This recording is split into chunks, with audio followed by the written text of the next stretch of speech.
Just tuned your dial to Spaced Out Radio, the only place where you can own the night. I am your host, Mr. Rob G. And joining me pretty soon here will be Mr. Terry Hall filling in for Nicole Coley Weber. And tonight, we're broadcasting to you on our terrestrial affiliates across North America and digitally on TalkScream Live, KMPL, and Odyssey Radio. Remember, you can access our archives for free at youtube.com/Spaced Out Radio. And while you're there, go on and hit the subscribe button. Don't forget to follow us on TikTok, Facebook, and Twitter at Spaced Out Radio, and then on Instagram at Spaced Out Radio Show. Join us at spacedoutradio.com as well, where the options are endless. You can stay up to date with the SOR Newswire, get some official spaced out swag, plus rock out to some Bumblefoot and so much more. That's right. We have an awesome show for you tonight. We'll be jumping into the Spaced Out Time Machine and taking a look back at the week that was Spaced Out Radio in the SOR Weekly Review. Then in hours 2 and 3, we're going to be joined by a really special guest, the one, the only, the legend, Mr. Jim Goodall. So tonight we're going deep once again, and it can only happen right here on Spaced Out Radio. Thank you for joining me today, everybody. I'm sorry for yesterday. I'm trying to be in the chat. This is day 2. I didn't get to our super chatters like I wanted to, and get to pay attention to the chat. So now that is my focus for today as I get myself settled into this situation here with my new family, Spaced Out Radio. So I want to welcome everybody coming in today, and let me go ahead and thank the Debster for going ahead and kicking it off with the super chat. Appreciate your support of Spaced Out Radio. We are in the building. So a few things here. We had a great show yesterday. We had Preston Dennett, we had Dolly Safran, and we follow it up again, day 2 here with Mr. Jim Goodall, who will be joining us in the second hour. It's going to be pretty wild. We're going to do something. See, what we want to do here is we want this show to become a weekly review show for everything Spaced Out Radio. So we're trying out some things. We're turning those corners, and we definitely are going to have something great for you guys here. So let me go ahead and take a look in the chat here and just welcome everybody. I know I saw the Race Fan technically was the gold winner yesterday. I'm not gonna lie. I put the show up, and Race Fan was the first one in there, truthfully. So Race Fan gets the gold. to Mothman, I know you get the silver, and let's see who else. Oh no, the Debster. The Debster. Okay, Debster gets the bronze. Okay, that's how we'll do it. So yeah, so what we're gonna do, I wanted to go over some of the things that happened here on Spaced Out Radio this week. There's a lot of great content, as you know. We had a lot of great shows. Dave Scott put on a lot of great shows. We had a lot of great guests. Some of the things that stuck out to me for the week is really what I wanted to look at. So, one of the things that we're going to start off with is the Border Patrol story, right? That Dave talked about. So, what we ended up seeing with the Border Patrol footage, I wrote some of this stuff down so I would not forget when as we talk about this here. So, what we saw with the Border Patrol footage release was a mishmash of authentic UAP and UFO videos and some things that were obviously videos with prosaic explanations, as Dave actually pointed out very poignantly during the show. Now, one video, which Dave did show on the show, showed an obvious hang glider dropping off a package. We'll call it a package along the U.S. Mexico border, along with the video that is known as the Aguadilla Puerto Rico UAP video, which shows a transmedium object flying over an airport before going into the ocean without losing momentum and or creating a splash, then splitting into two separate objects. So the reason why that stood out for me, obviously, is with that story or with that release of information, they released a lot of different videos that showed some really weird stuff. Um, one of them, obviously, the one Dave pointed out, which is a hang glider, is going to be exactly what that is. Now, the Aguadilla Puerto Rico video, we know that's an anomalous video or an anomalous object in the video, and it's still undetermined on what that object was.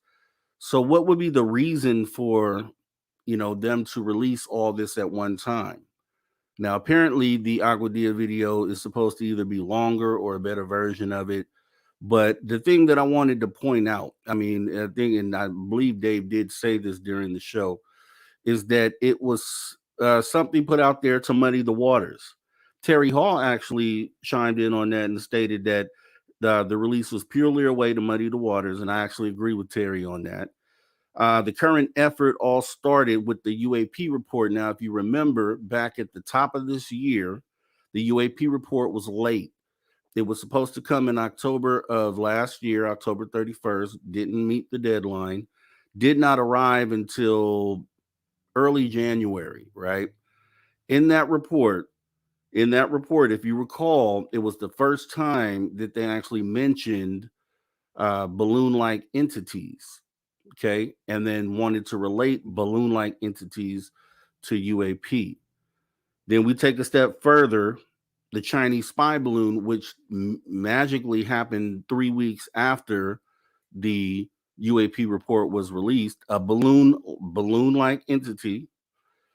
And then further, the news media outlets, the national media outlets, went ahead and called this object a UAP or identified it as a UAP, that whole situation. So, and then you move into the Arrow hearing with Kirsten Gillibrand and Sean Kirkpatrick. So they both sat right up there, and he further cemented the fact that there were these balloon-like entities and then these round spheres out there, but pointed out that there was nothing that pointed to anything outside of a prosaic explanation, not related to an extraterrestrial presence. So is this then the Border Patrol video just another effort in that long line of things that they've done this year to try to take what we know is in the sky and kind of divert it over to, hey, these balloons and these prosaic things are actually UAP, which Dave likes to say UAP aren't UFOs.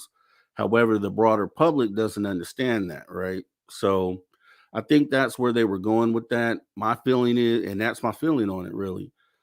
So what we have to do in a situation like this is we have to recognize that and say it for what it is. I mean, We know UAP from UFO, and that'll never change. So that was one of the things that I looked at, and one of the things that I wrote down during the week as something that would have been important to cover here this weekend on a review show.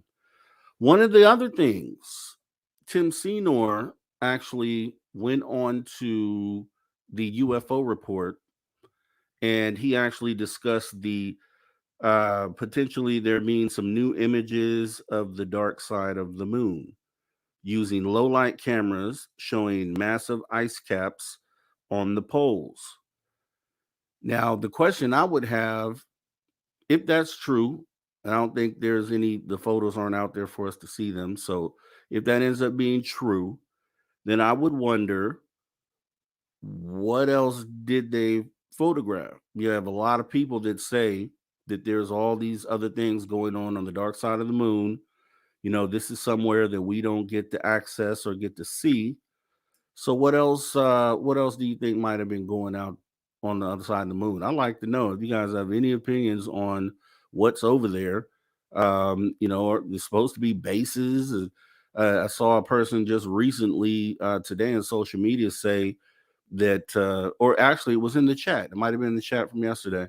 That if you take a 14-inch telescope and you look at the moon, even on the front side, that you can see buildings and roads being built and then things going back and forth from the moon. Now, I don't know how much I lean into that because obviously the front facing side of the moon is there for anyone to see. But on the back side, we had astronauts supposedly that had orbited this to the dark side of the moon and claimed that they've seen things over there. So, with that being said, what I would say with that is if they did take these new images with the low light camera and they definitely saw this ice cap, the polar ice cap on the backside of the moon, then they had to see something else. That would be, and if they did, then we need to see the images from that trip. That's all I'm saying. Nothing more, nothing less. Just let us see what the pictures you took. Should be pretty simple. So, with that being said, let me go ahead and take a look at the chat. Sabrina sees UFOs as physical objects for ships. UAPs I see as portals, orbs, or energy based items without physical form, so to speak. Okay. Got you. Got you. And we have, let's see. I'm going to go through the chat on this one. If you have opinions on what it is that we're reviewing here today. Lord Buckhead, you only see what's really on the dark side within a live feed. Anything else will be scrubbed. And we know that's a fact, right? Because Carol Rosin told the story back on the Disclosure Project Part 1. I believe it was in like 2001, where she claims that she worked with the contractor who worked with NASA, and she worked in the photo department essentially. If she had access or enough clearance to walk over to another room where someone was actually working on some photos of the moon and they were actively airbrushing or scrubbing out anomalous objects. And she questioned it. She goes on with the long story about it. I've covered this before. But yeah, I mean, you would think I mean, obviously, okay, so we're talking about NASA, and we'll be talking about NASA some more because that was another thing that was brought up this week on Spaced Out Radio. But NASA is the king of covering up images. We know that airbrushing images. They've done it since the beginning of time, since the beginning of the space race, since the first astronaut went out into space and saw something strange. So full history on that. Now I'm going to go into that in a few minutes because we all know how David Scott feels about NASA. We've all heard the rants before. And so I'm going to end up reading some of that because I actually took some notes. And then we're going to have our conversation. Oh, okay. Okay. F you, Zaddy. from Mr. Rob G, man. How we doing, man? Thanks for coming in. Appreciate you. Too TMI, too much information, never a straight answer. I got a lot of them for NASA. Never straight answer. Never acknowledges space anomalies. I got a lot of them. Kurt M. Dave is not the only one who feels that way about NASA. I'm sure you guys do it. Well, I'm in the chat with you. I've been in the chat with you, and I know exactly how a lot of you feel about that. Okay, we have Monica, never a straight answer. Never, never, never. And we do have Christine saying hi, Rob G. I'm sorry, Christine. We have Christine saying hi, Rob G. Thanks for coming through. Thanks for joining us today, Spaced Out Radio. Yes, sir. And let me see here. Shelly Montgomery says, don't get me started on NASA. Don't get me started. I don't blame you. I've done a lot of research on NASA and just a lot of things they get into. And it's been going on from the beginning, but I don't want to spoil the story. I'm sure you guys remember Dave talking about it, but we're going to go ahead and end up looking at it. Let's see. Oh, that's a good one, Donald Dean. Needs another 7 astronauts. Hey, whoa. That's actually a little dark. Let me take that back. Shout out to the astronauts that lost their lives on the Challenger. I think it was Challenger. Yeah, okay. Shade Viking, the moon in itself is 100 proof of the creator. Is 100% proof of the creator. Okay. We can go with that. The Debster. Rob G, I'm loving the red. Hey, okay. Thank you very much, Debster. Thank you very much. Yeah, I think the red does well with me, my skin tone here. So thank you very much, Debster. Let's see. Don't want to bring that one up. TMI. That's TMI, man. You can't do that. Okay, I'll give you this one. Operation Paperclip. Yes. Okay. That's enough right there. Operation Paperclip. And let's see. My guy Derek Galloway. No, you need purple, Rob G. No, I'm representing the purple. We'll be representing SOR after hours for sure. You know, we're gonna take this thing to another level.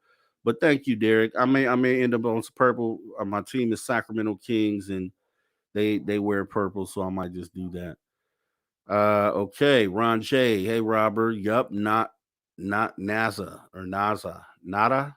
Let's call him Nada. All right, Cryptid Huntress in the building. Thanks for coming. Hey. Okay, let's see. All right, Donna Spencer. I wonder if the people that are being abducted, and as a case of hypothermia, are being abducted to Antarctica or the dark side of the moon. Yeah, I mean that's I guess we'll find out. I plan on I'm doing research right now on the whole moon situation. And there's some people that believe that thing happened. There's some people that don't. I take a middle of the road approach and I say, let's look at the evidence and maybe we can find the answer there. Oh, Derek, you're crazy. Hey, Grant, thanks for coming through. Spaced Out Radio After Hours. We are kicking it off tonight. We have a great show lined up too. Let's see. All right. So anything else on the moon? Okay, here we go. Matt Feinstein. I just lost it. There we go. Okay. Matt Feinberg. Bill Nelson knows way more than he's saying, in my opinion. Don't get me started on Bill Nelson, man. And we're about to go into it because I have some of that information right here. So actually, that was the next thing we were going into anyway. So might as well start it off. So let's do it like this. I was watching, obviously, Dave earlier this week. And Dave, this is essentially what Dave said. He said, this is what he said. We all know, okay, well, we all know Dave despises NASA. That's what I wrote. But while Tim Tim Senor holds up a NASA hat for the camera. You know, teasing Dave. He held up the NASA cap for Dave. And Dave says the $100,000 that they put up for this program was a waste of time. So, and let me just go into what Tim said. So Tim said, yeah, just so to kick it off for the weekend, USA Today, I was very happy to cover the NASA briefing on the front page. And so it reads, NASA releases report about UFOs. And the subtext reads, agency urges science instead of sensationalism. Of course, that's the takeaway. And so now we have a new briefing today coming from Congress and the House of Representatives saying that there is a full committee member briefing taking place to all members of the committee on oversight and accountability on the UAP. A full committee member briefing on NASA's independent study report on UAP taking place tomorrow, which would have been Thursday. The Committee on Oversight and Accountability was holding a briefing with NASA regarding the recently released independent study report on UAP, and NASA commissioned 16 independent researchers to identify available UAP data and how to best collect future data and how NASA can use that data to move the scientific understanding of UAP forward. So the committee has invited NASA to conduct a bipartisan full committee member level briefing on their findings. And so the meeting will convene this Thursday, and which was last Thursday, and it looks like more people are going to get to hear perhaps the confidential, not public portion of NASA's finding as to why they decided this was a topic that needed to be further studied. That's what Tim said, okay, during the UFO report. So Dave Scott, right? So he comes in and he says NASA has been lying for years, right? Lying for years. And we know that. So we were just talking about that. NASA has been lying for years. I wrote that he seemed pretty frustrated about the fact that NASA continues to hide not the knowledge of UFO activity in our skies. And that's the truth, right? That is the full truth of it, because NASA has seen from day one, from the first day since they sent something up there, they've been aware that we had something in the skies. Let me see how people feel about that. Let me take a look. Jump in here. Let's see what you guys think about that. Okay, let's see what Jerry Lahane says. I'm not a NASA employee, but designed Mars rover 1987 as ghostwriter artist for Star Trek. I found people on Mars 2004, almost 20 years ago. The way I feel about Mars, with it being such close to an Earth-like planet, there is probably a good chance that I feel, now I don't believe, but I feel there's a probability that either we came from there a really long time ago, or maybe something similar to us inhabited that land. I can almost bet that maybe we'll be alive to see this happen the day that someone gets to dig under the surface on that planet Mars. I have just a feeling that there may be some sort of potential like humanoid skeletons uncovered up there. And that's just how I feel about it. I mean, if it once held had oxygen in oceans like we have here, it's so close to Earth, life developed here, there'd be a really good chance probably that the same thing happened there. So with that being said, yeah, so with that being said, so Dave Scott says NASA's been lying for years, which makes it even worse that they sat right here just what 30 days ago, if that, and said that they didn't have any evidence of extraterrestrial. And it just blows my mind. So I guess here's how you can look at it: when when they make those statements could be true based on the information that they've been given by Arrow, right? They definitely aren't talking about that they've looked in their own catalog and they have not found said. And I think that's the trick there. because I don't think they ever really differentiate when they say that. They just give a blanket statement of we haven't found any proof. And I think it's just related. And they said in the meeting that the information that they were getting or using from Arrow was information that was public knowledge, right? So a lot of the stuff that we've already seen. So with that being said, I want to find out what my guy Terry Hall thinks about that. So what I'll do is I'll go ahead and bring him in. Terry, I'm sitting here talking NASA, just so you know.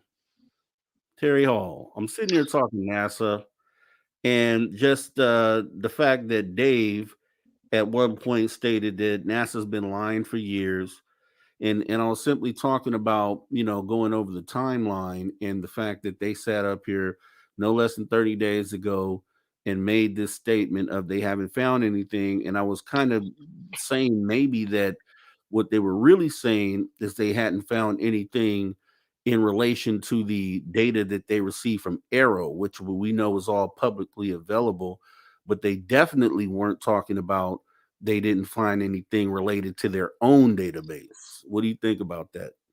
Well, first off, thank you for your consummate professionalism. We had we were standing outside watching the lightning. We had a close strike, and poof, everything went dark. Whoa, whoa, whoa, whoa, whoa. No, So, my apologies for jumping in late. But if you ever want to poke the bear with Dave, just mention NASA.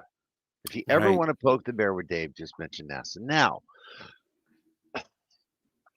if we're talking about the meeting that NASA just had recently, if you've read this summary on it, um, and I mentioned I've been talking about this for the last couple of days, and the reason being is it struck a chord with me as well, because NASA is talking off out of both sides of their mouth, even in the report. In the summary, it would say something like, "We're in the best position to study these," and then in the next sentence it would say, "But we need to update all of our sensors, and we don't even have any base material right now." Or you would read further down and they would say, "Well, we have somebody who's going to head this, but we're not going to tell you who it is because we're afraid of repercussions." So it's still just a bunch of jumbled around, go nowhere, do nothing, nothing.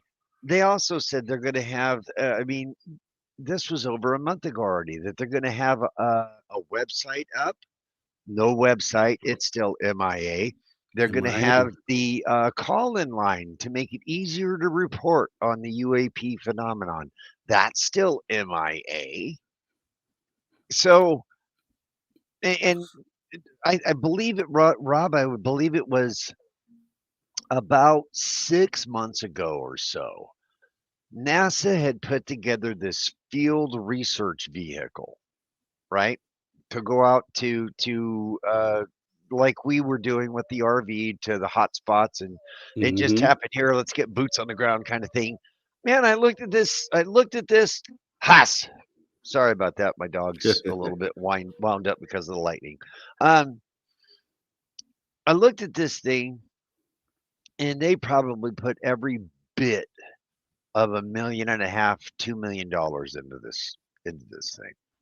Right. And there wasn't not one thing that they had in this field unit that the public doesn't have access to, can get and can use on their own, right?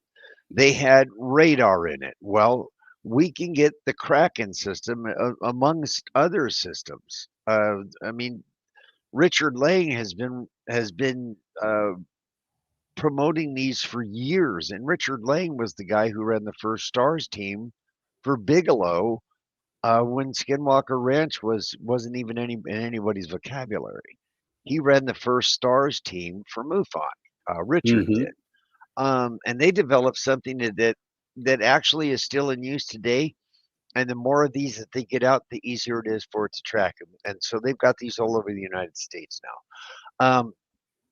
The cameras that we have access to, whether you're talking about like a Nikon P1000, where if you're standing over there on the mountain, I can tell you what color shoes you've got on, to a Psionics camera that has full color night vision and near zero light.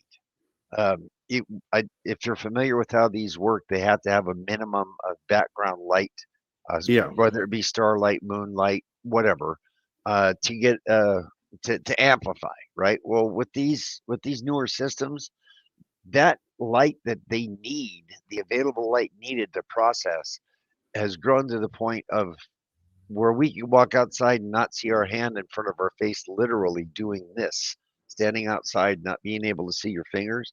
Those they work now, especially Gen 4 stuff works now. So I'm getting back to the point, Rob, to where I am relying less and less and less on whether it be government or a private entity like NASA or Aero or whatever, that has government footprints in it, and relying more on what the public can do. We all yeah, have our cell phones now. There's cameras basically all over the world that you can tap into and watch. If you want to watch for UFOs in Hawaii, well, check out the surf cameras that they've got. It shows the sky. You know, we can think outside of the box. On top of what the general public already has, is willing to share, is willing to have vetted. I mean, I tell you, even the companies are getting involved with this, Rob. Say, like, we'll capture something on a psionics camera. Okay. Who would you send that to have that? Who would you send it to have it vetted? Let's say you filmed a Chrome Tic Tac midday. Who would you send that footage off to have it vetted? right. Yeah, I mean, it'd have to be one of the just one of the premier people in just the regular community. Now, one person I would, if I had to choose someone, it'd probably be like Mark D'Antonio or somebody like that. Somebody that I know who's in the Okay. public realm that does that. I would Now probably say him. let me get you out of the box just a little bit. Why wouldn't you send it back to the company who built the camera Hmm. and say, what did we film? Right. Right, because they're gonna know their own product to be able to, yeah, I get that. That's exact I the get that. first thing we ever caught on the psionics camera, and this was Tim's idea. Tim Senor's our UFO report. Uh, we captured it and we were kind of bouncing it back and forth, and Tim just goes, "Well, why don't we just send it back to the company that built the camera and see if they can tell us what's on there?" Yeah, yeah. I mean, that makes sense. They've done product testing, quality assurance, your quality control. So that would make a lot of sense. I mean, I could see how you would say that. That would totally make it because they could rule out a lot of stuff right off the bat. And you know, Now, oddly enough, these companies, whether it be Nikon, Sony, or Psionics or whoever, are more than willing to do that for you. But when we got a hold of Psionics, they saw the footage and they said, "What are you guys doing with our cameras?" And we right. were just blunt and outright with them. "Hey, we're filming UFOs." Way cool. And man, they jumped in with both feet. They were great. Nikon was the same way. Sony's the same way. Red makes a different style of camera. It's more for cinema. But Hmm. they Yeah. even jumped in with both feet. The stigma is coming off this to the point in the public circles to where companies are willing to put the extra mile in for their client base. So I wonder, if they're going to come with the website with Arrow, if they're taking it seriously, wouldn't it be crazy? Wouldn't it be wild if everyone with the Psionics camera went with their data and flooded the system with that? So when NASA holds another press conference and says we can't find any proof of X, Y, and Z, and then you have 100,000 people with video from Psionics that they've taken within the last 30 days and then kind of showing NASA up in front of the world, saying, well, hey, how can these people, regular, normal people with these $400 cameras, go ahead and collect all this data but you guys sit over here with these $1 million telescopes and all the money that you take to be funded from us. How could you not have any results? You know what I mean? When you Okay, put those side by side. let's be for real on this for just a second, Rob. Okay, the ones that just came out the other day that the Border Patrol sent off to us, right? That even Yeah. had the Aguadilla film in it. Yeah. Well, even with the Aguadilla film, it is so pixelated, it's ridiculous. And they're saying that, I mean, people are going out and paying $1,100 and $1,200 for phones now. And the big selling point with most phones anymore is, look, you can take a great picture of the moon with them now, or look at how quick the shutter speed is on these things. And they're continuing to say, well, they're not a good platform to get a UFO, or they're not a good platform to get a ghost, or they're not a good platform to get a Bigfoot. Well, I tell you what, they're a much better platform than the ones that they're presenting to us that we're supposed to be taking so much stock into. These pixelated, I mean, one of the ones that the Border Patrol sent out literally looked like an Atari game, Rob, from 1970, what, 7 or something. It looked like Right. Pong or something. It was that pixelated. It was that pixelated. And so they're continuing to push back with, well, those platforms aren't designed to take those type pictures. But I tell you what, they're a much better platform than the ones that they're pushing forward to us and giving it and making it publicly available. If we have systems like this available to us, what they're giving us is just the bottom fed junk, because we both Right. know that they have much better platforms than we ever could. Now, and that would be the whole sticking point. That would be the thing, the ironic thing to which should be the ironic thing to the overall public that has not tuned into the fact that these things are real, to say, hey, these regular people with these Sonics cameras went outside for 30 days straight and they captured all this data within 30 days, but you guys keep coming back to the table 6, 8 months down the road every year and saying that you haven't found any evidence of X, Y, or Z. And then Sabrina Rayanga, she just mentioned, I guess, that the site you mentioned, so and I think she's talking about the Smoke and Arrow mirrors, site. man. Smoke and Yeah, mirrors. for military and government officials only at this time, right? And I made a statement about that because I thought that that was really weird that they even released it, because I believe it's phase 3, which is going to be the phase that Yeah. then allows the public to submit information to this site. So it just, I mean, that's what I'm saying. So when it comes It's down to ridiculous NASA, that it's ridiculous, Rod, that NASA feels like it's playing catch up when they've been Heinz the whole damn time. exactly. But like, so how do you break that? That's what I mean. So just like you said, the psionics camera would be a good way to go. Just people collecting data. If if man, if everybody could afford one, then everybody should have one. You know what I mean? Like that, Well, because I've said, yeah, go ahead. it it's not just that. What we need is we need an open platform for the public to report to that isn't closed off. That the material, that the metadata, the material is available for everybody. You've got so many, like MUFON. You can access MUFON files to a certain extent. But there's so many of these that have just started recently, like the one that Alejandro Rojas is involved with. They've been asked point blank, "Are you going to release your information?" And they said no. I'm So gonna read. why should we be reporting to these things, especially with someone that supposedly comes from the UFO community, quote unquote, for them to hold on to? Now, David Marler is putting together something that is just phenomenal. He's got all these records from all these researchers and is continuing to collect more and more and more. Right now he's got, if you can picture a literal barn full of of of lifetimes worth of research for individuals that have sent to him. He's digitizing these and is going to donate them to the University of Mexico in perpetuity so everyone has access to them. And that's like the old Roswell records, even the handwritten records from Roswell and things like that. That's important. But what we need now is something for the public now that, and you've talked to people, I've talked to plenty of people, I've shared films with you, you've shared films with me.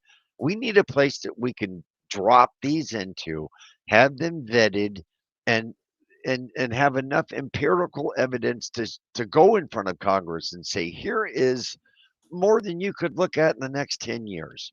What are you going to do Right. with it? Right? Right. We need that, and hopefully, and that's the thing. The community that we have is so split apart that we haven't come together to try to do that. And it's actually a simple thing to do. Create a website that's accessible for everyone. Does the government? We don't have to have the government do that. We can do that. We can write code and create the site, Yeah. the get rent the servers for this information to be held, and then go that way with it. I mean, that's why I say, and that's why Dave gets mad at NASA, because we already fund them to do this, and they sit there and play dumb. He says things like, he says he doesn't want to be pessimistic. NASA is supposed to be an entity that's public. However, NASA is linked directly to the military, so in bed with the military, but a public entity. Dave Hmm. said this as well. Dave said, and no, Dave made, he actually made a great point. And I wrote this one down. He made a great point on how can the Pentagon release video of what they claim are authentic UAP, only to have NASA turn right around and claim that there's nothing to these videos. This is essentially debunking your own Defense Department. That was a great point that Dave made on that. And Well, yeah, think about what Gary McKinnon did back in, what was it, 2008, when he hacked NASA and he found that the oh terrestrial yeah, officers and the non-terrestrial officers, or the non-terrestrial ships, he hacked NASA. That's yeah, who he hacked. So mm-hmm, Dave's right on the button when he says they've been hiding stuff from us. If they actually have non-terrestrial officers and they have the USS, let's say Enterprise out there, and they have had for years and years and years, back in 1963, Rob, they already had plans for a moon base in 63. Before we ever landed on the moon, they already had the moon bases drawn out. And right, they say they haven't returned to the moon. Well, if they didn't want us to know they were shooting rockets off that were going to the moon, we wouldn't know it. They could have continued on with the space program, which we know they did to a certain extent. The space shuttle was designed in 1973. right, It was right, that long ago that we had the space shuttle designed. So what did right. they develop in 1983 or 1993 or 2003? Well, I'm a guy that totally believes in the fact that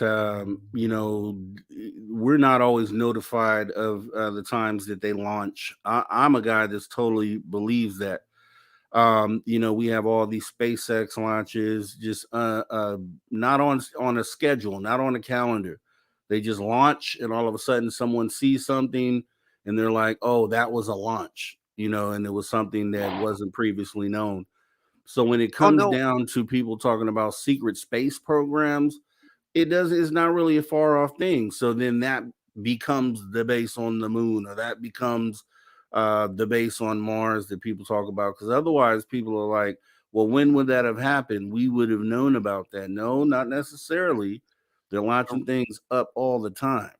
Rob, my cousin Tim, my first cousin Tim, 20-year Air Force man, career Air Force. When he retired, he became a civilian engineer at Cape Canaveral. And what he does is he maintains the radios on the rockets. And he goes to work every day. They launch stuff all the time. Now, Yeah. where it's going to, what the payload is, Right. who's shooting it off, none of us know that, right? Right. But like you said, it's a continual process. How do you think we got 3,000 satellites up there? Exactly.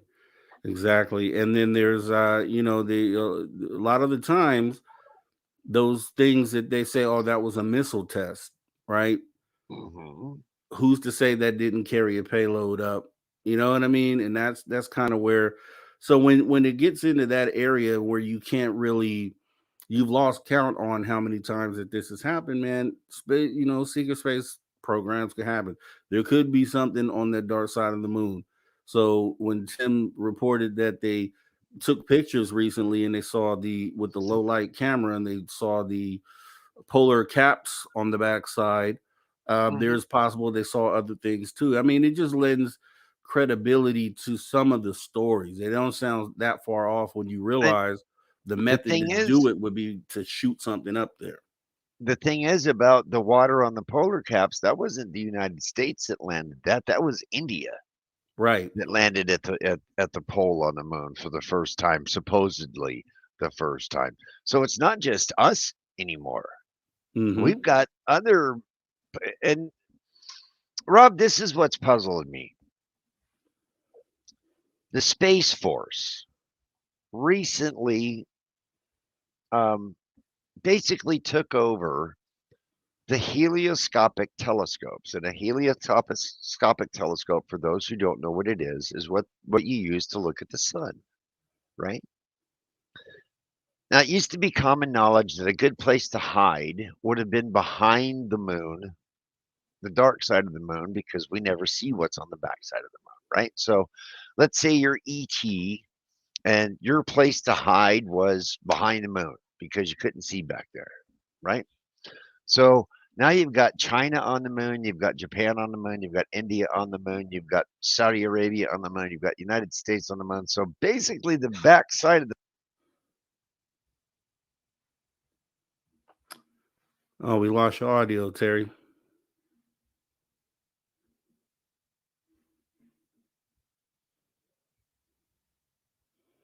Nope, can't hear you. That's okay. Maybe jump out, jump back in. And while you're doing that, okay. So with that being said, yeah, so just wrapping that up. Dave says some other funny stuff, man. I mean, but it's serious, but it's funny as well. Dave said they're not going to tell us anything. They're not going to be public or vocal about it. All of the scientists got a free 8 to 10 grand on hanging on out, doing their thing. I hope they play a lot of golf, okay, or take their family on one of them fancy Bahamas vacations. That's what I hope. And your American taxpayers pay for that. So good job.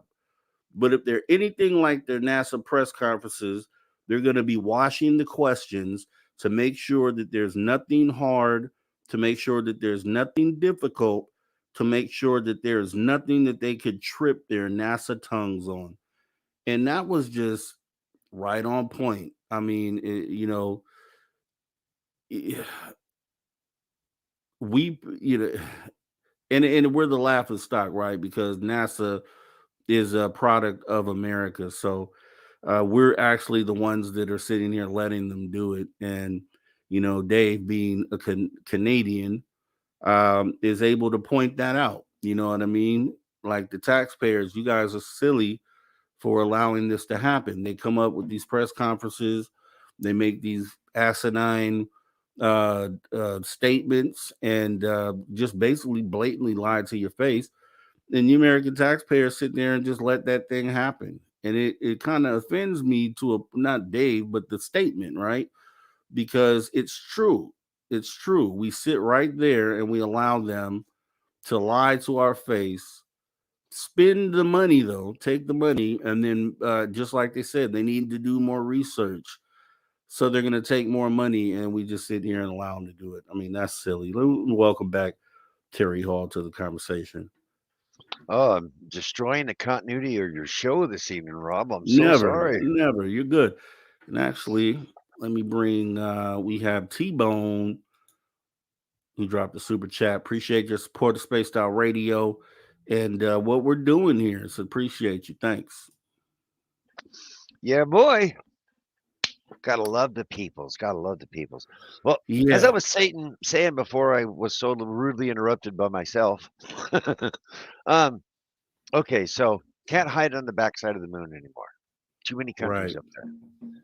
The Space Force just took over most of the helioscopic telescopes, and they've been granted so many powers that things like, say, FEMA would take care of. Okay, if that kind of stuff hits the fan now, if ET comes down here, the Space Force is going to run everything. But with them taking over the helioscopic telescopes, that took the public's ability away to look at the sun. So, where would be the only place left in our little solar system that you could hide if you were somebody else or something else would be behind the sun. That's really the only thing that's left, right? right, I mean, where we can see Saturn through a telescope. We study Jupiter like crazy. Uh, I mean, really, we've even got satellites by the sun. There was just one that flew through a coronal mass ejection the other day, but that's under strict control. Um, but as far as the public goes, there's we all have the feeling or are making the assumption that eventually something is going to park in our upper atmosphere, and they're just not going to be able to poo-poo it anymore. So right. why they continue to beat around the bush while trying to push this forward at the same time is just so puzzling to me, Rob. I don't get it. Yeah, yeah. I mean, and Bim Jim, the top people at NASA have known all about aliens since the beginning, I bet. Yeah, I mean statements like that. I mean, everyone has the same opinion on that they've known that. We've had astronauts that work for NASA come back and say that. We have the STS shuttle missions and the International Space Station video that even prove those anomalous events happening, but they still get up and they just lie to your face. It just blows my mind.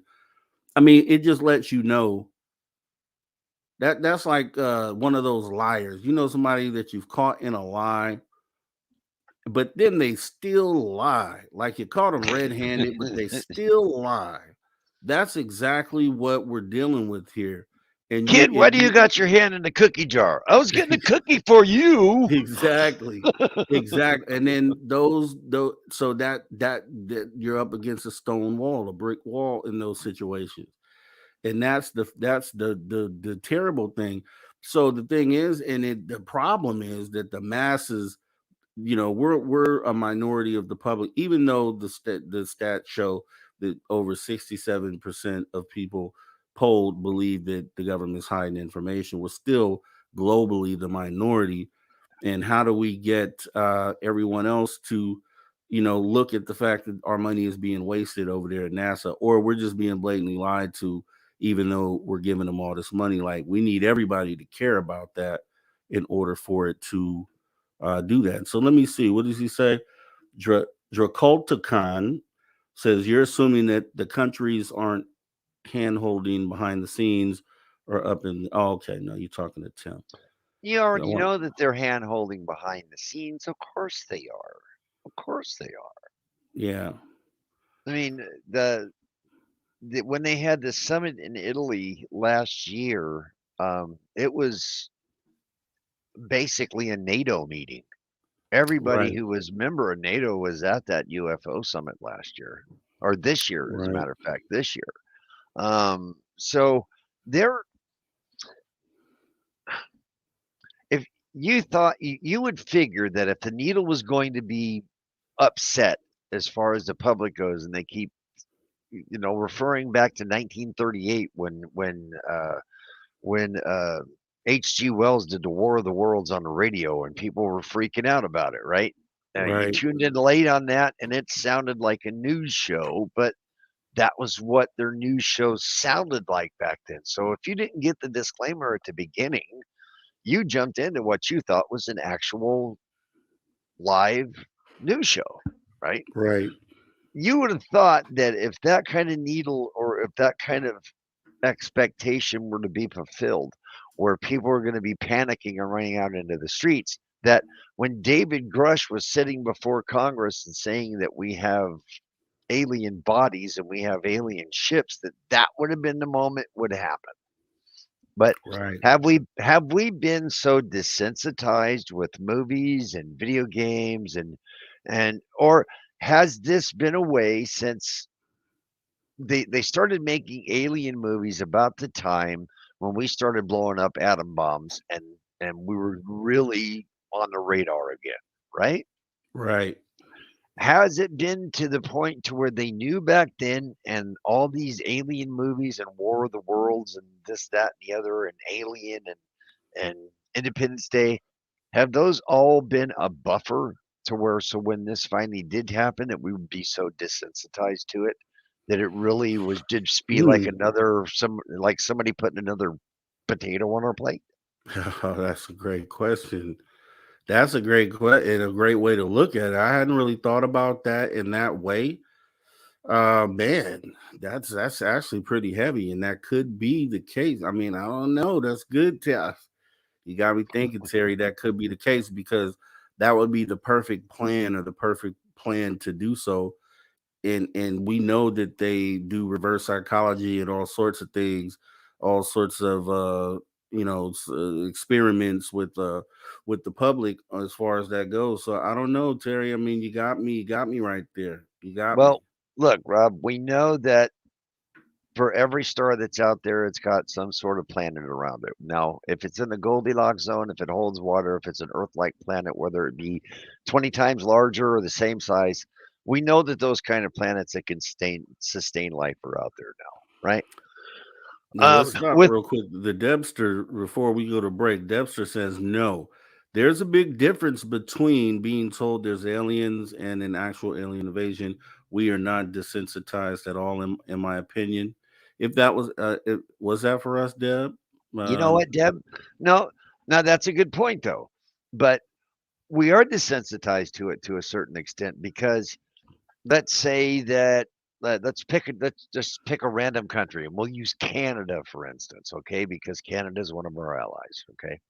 So let's say that we fought with Canada every day, but right. it was over the border and we only saw it on our news station, okay?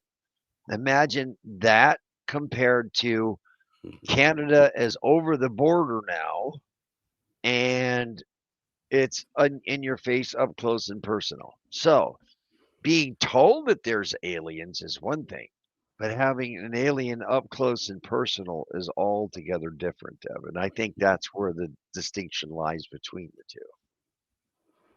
Right. Well, with that being said, Terry, we're going to pause for the break and we'll be right back asking more questions to our guest today, who is the legend, Jim Goodall. I'm sure he has opinions on everything we just talked about, but we'll be jumping into a lot of stuff. Area 51, 52, Bob Lazar. I mean, the stealth bomber, just he's a wealth of information. We already know that. So next up is the legend, Jim Goodall. Kick back, wait for hour two here only on Spaced Out Radio.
Welcome back to Spaced Out Radio after hour number 2 with me, your host, Mr. Rob G, and filling in for Nicole Weber, we have Mr. Terry Hall. Now we're going to continue the show and we're going to bring in a very special guest here in just a moment, none other than the legend, Mr. Jim Goodall. But first, to all the space travelers out there, why don't you go ahead and take the extra step and join the club? Join our Spaced Out Radio Space Travelers Club for as little as just $5 per month. You can go ahead and do that at any time. So, with no further delay, I would love to go ahead and bring in the man with the plan. We all know him well, know him and love him, right? We all love him here at Spaced Out Radio, Mr. Jim C. Goodall. How you doing, Jim? Hey, I'm doing pretty good. How about yourself? Man, I'm doing so great. Better now that you're here, and we'd love to talk to you here and pick your brain to see what's on your mind. So I'm glad you like my book, by the way. Yeah, actually, let me go ahead and I'm going to do a quick promo. Mr. Jim Goodall sent me, let me move my mic, this excellent book, 75 Years of Skunk Works. And Jim, I got to tell you, everyone who has picked this book up, everyone who has opened this book up has been amazed at just how much detail that you have and work that you put into this book from front page to the back page. It is stuffed with anything that you want to know about anything that ever had to do with aviation. So that book should win an award, Jim. And I'm not just saying that. That is an excellent book. There were 2 programs in there that Lockheed told me that if it's included in the book, if those photos are in the book, it can't be on Lockheed property. And that was Senior Prom, which was a baby cruise missile that looked like an F-117. And the other one was Senior Ice, which was the B-2 competition that Lockheed had against Northrop Grumman.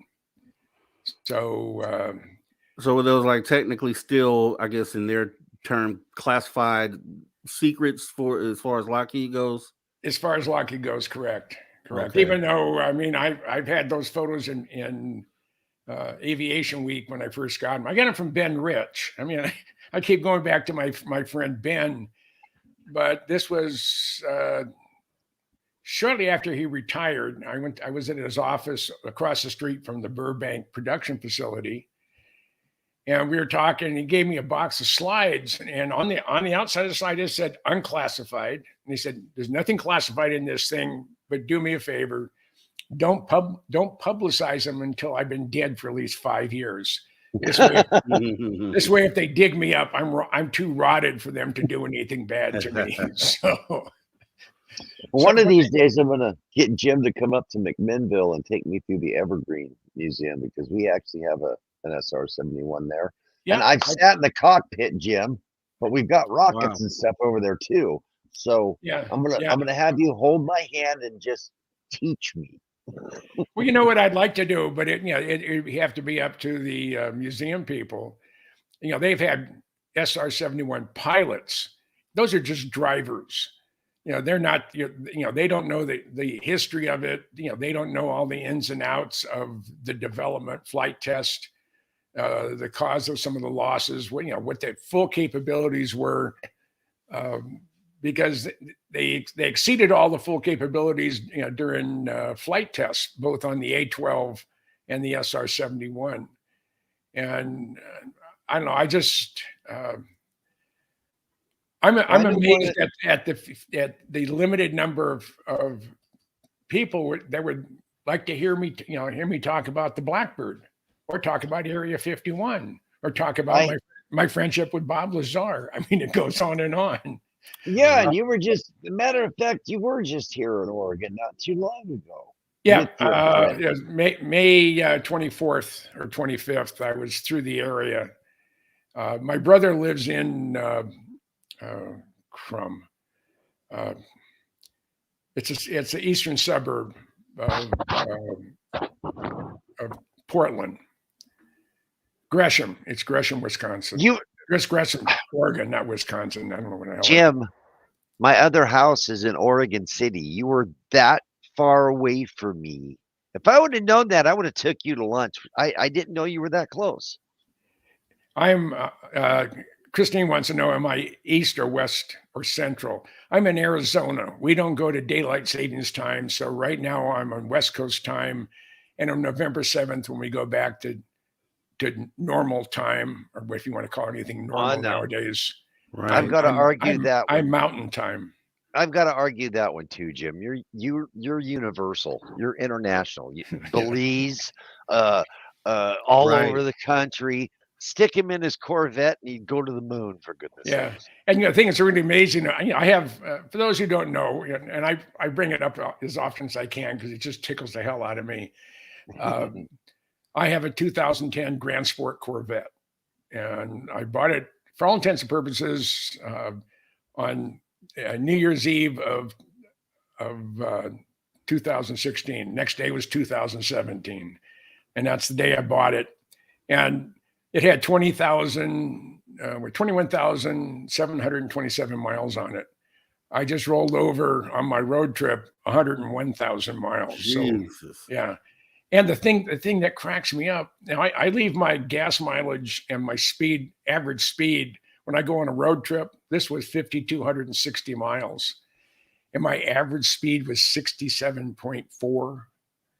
You realize how fast you have to be going for 5,200 miles and that includes stop and go traffic in Minneapolis and Chicago and Dallas and all over the place. And I got 24.4 miles to the gallon. Well, I sent you pictures of the ones that of the one that my little black girl that I just picked up as well. And I think I saw that. Yeah. Yeah. I'm waiting. We're gonna caravan. We're gonna caravan, buddy. Can't wait to Reno. It'll be in Reno. Well, so will mine. I don't. If it's under 1,000 miles, or just put it, if it's under 1,600 miles, I will drive it in a day, or maybe a day and a half. I'm a point A to point B driver. Oh, come on, Jim. We all know that you're no stranger to the 150 mile an hour mark on your speedometer. No, I've been to 145. The car will do 185.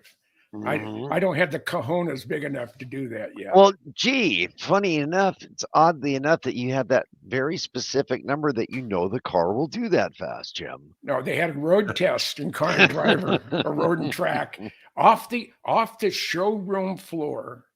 All they did was check the air pressure and make sure that everything was solid. And they got it up to 186 miles an hour. This is on a runway somewhere, probably in Victorville or somewhere. Yeah. And they got it up to 186 miles an hour. That was stock off the showroom floor. So, I mean, when I went 100, it was 140 plus, and it was coming up to 145 when I let off. This was May of 2020. The only vehicles on the road were trucks. Yeah. And I'm on my way to Minnesota from Tucson, and I spent the night in Albuquerque. I have a Stu Brown from Popular Science calls that home. Mm-hmm. And I headed on out, and in Tucumcari, New Mexico, I took, I think it's US 54, and it goes almost a straight line from Tucumcari to Wichita, Kansas. And like someone got the map, drew a straight line. That's the road. There's a few zigs and zags where there's, where there's towns, but I got behind about 20 to 30 semis doing 55 miles an hour, and I pulled out. And I could see the curvature of the earth almost. I mean, the road went off to infinity. There was, we were the only 20 or 30 vehicles on the road. I pulled out and I just hammered it. And as I'm going, guys have their thumbs out the window, honking the horn, flashing the lights. And when I passed the lead vehicle, the lead truck, it was going up above 140 and into 145 when I let off. And the vet was just rock solid. When Man, Bob Lazar, he had a 92 ZR1 Corvette, that dual overhead cam, 4-valve per cylinder jobby, and he had a dual nitro system on it, and he had 2 GPS units in his car. And he went, he's had it fast. He wasn't sure how fast we'd go. And he took it down. This is when he was living in Vegas. He took it down to the state line. And he had guys just keeping an eye out for Nevada State Patrol. And he said, I'm going to see how fast this can go. And he just hammered it. He got to 206, and he was white knuckled. Said the car was floating. He was almost afraid to he started letting off really gradually. And then it settled down. My car, it is solid. I mean, it was rock solid as I was going down the road. And I, going through Colorado on my way back, I was doing 90, 95, same in Nebraska, same in West Texas, the speed limit's 80 or 85. Yeah. I almost always do 10 over or 9.5 over. And every once in a while, when I pass, that's when I really get up there. When I pass a group of cars or whatever, I'll get up to 120, 130 as I'm passing them, and then I slow down because I do. And I knock on wood. I think the last moving violation I ever got was in the 70s. Wow. Yeah. Whoa. And I was going up 101. I was coming up from LA. I was down there for a job interview. I'm going back to Seattle. And I was just having a bad week. Things weren't going the way I wanted them to. So I had a 70 Z28. And I had the speedometer disconnected, and I'm just cruising up 101 through Santa Maria, where the road where 101 goes up and down. Oh yeah.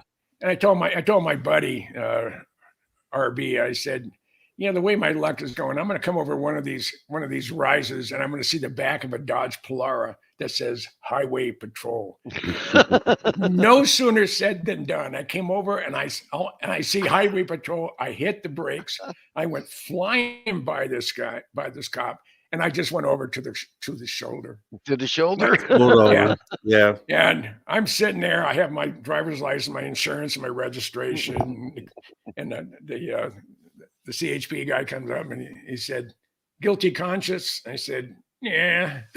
He said, "How fast you think we're going?" I said, 85. He said, "I was doing 90 when you blasted by me like I was headed in the other direction." He said, "But since you stopped without us even turning the lights on or the sirens, I'm going to give you a ticket for doing 60 plus in a 55. This is when they had the lower speed limit." Oh, wow. That's yeah, it low. was the Nader days. He figured I was probably doing 130 when I went by him. That's crazy in a Camaro, buddy. Yeah. That's crazy in a Camaro. But if you're a decent guy, I mean, I've been stopped a number of times. I had my 96 Impala SS. I love Chevys. I'm going I'm in central Montana. I've just passed Billings, and I'm heading through Forsyth, sort of windy, pretty country. I have the Doobie Brothers going on full blast. I have a black 96 Impala SS. My license plate is Area 51. And the windows are down. There's no daytime speed limit, safe and reasonable. So if you have a car that can do 180, they'll let you do it as long as it's safe and reasonable. And I'm cruising.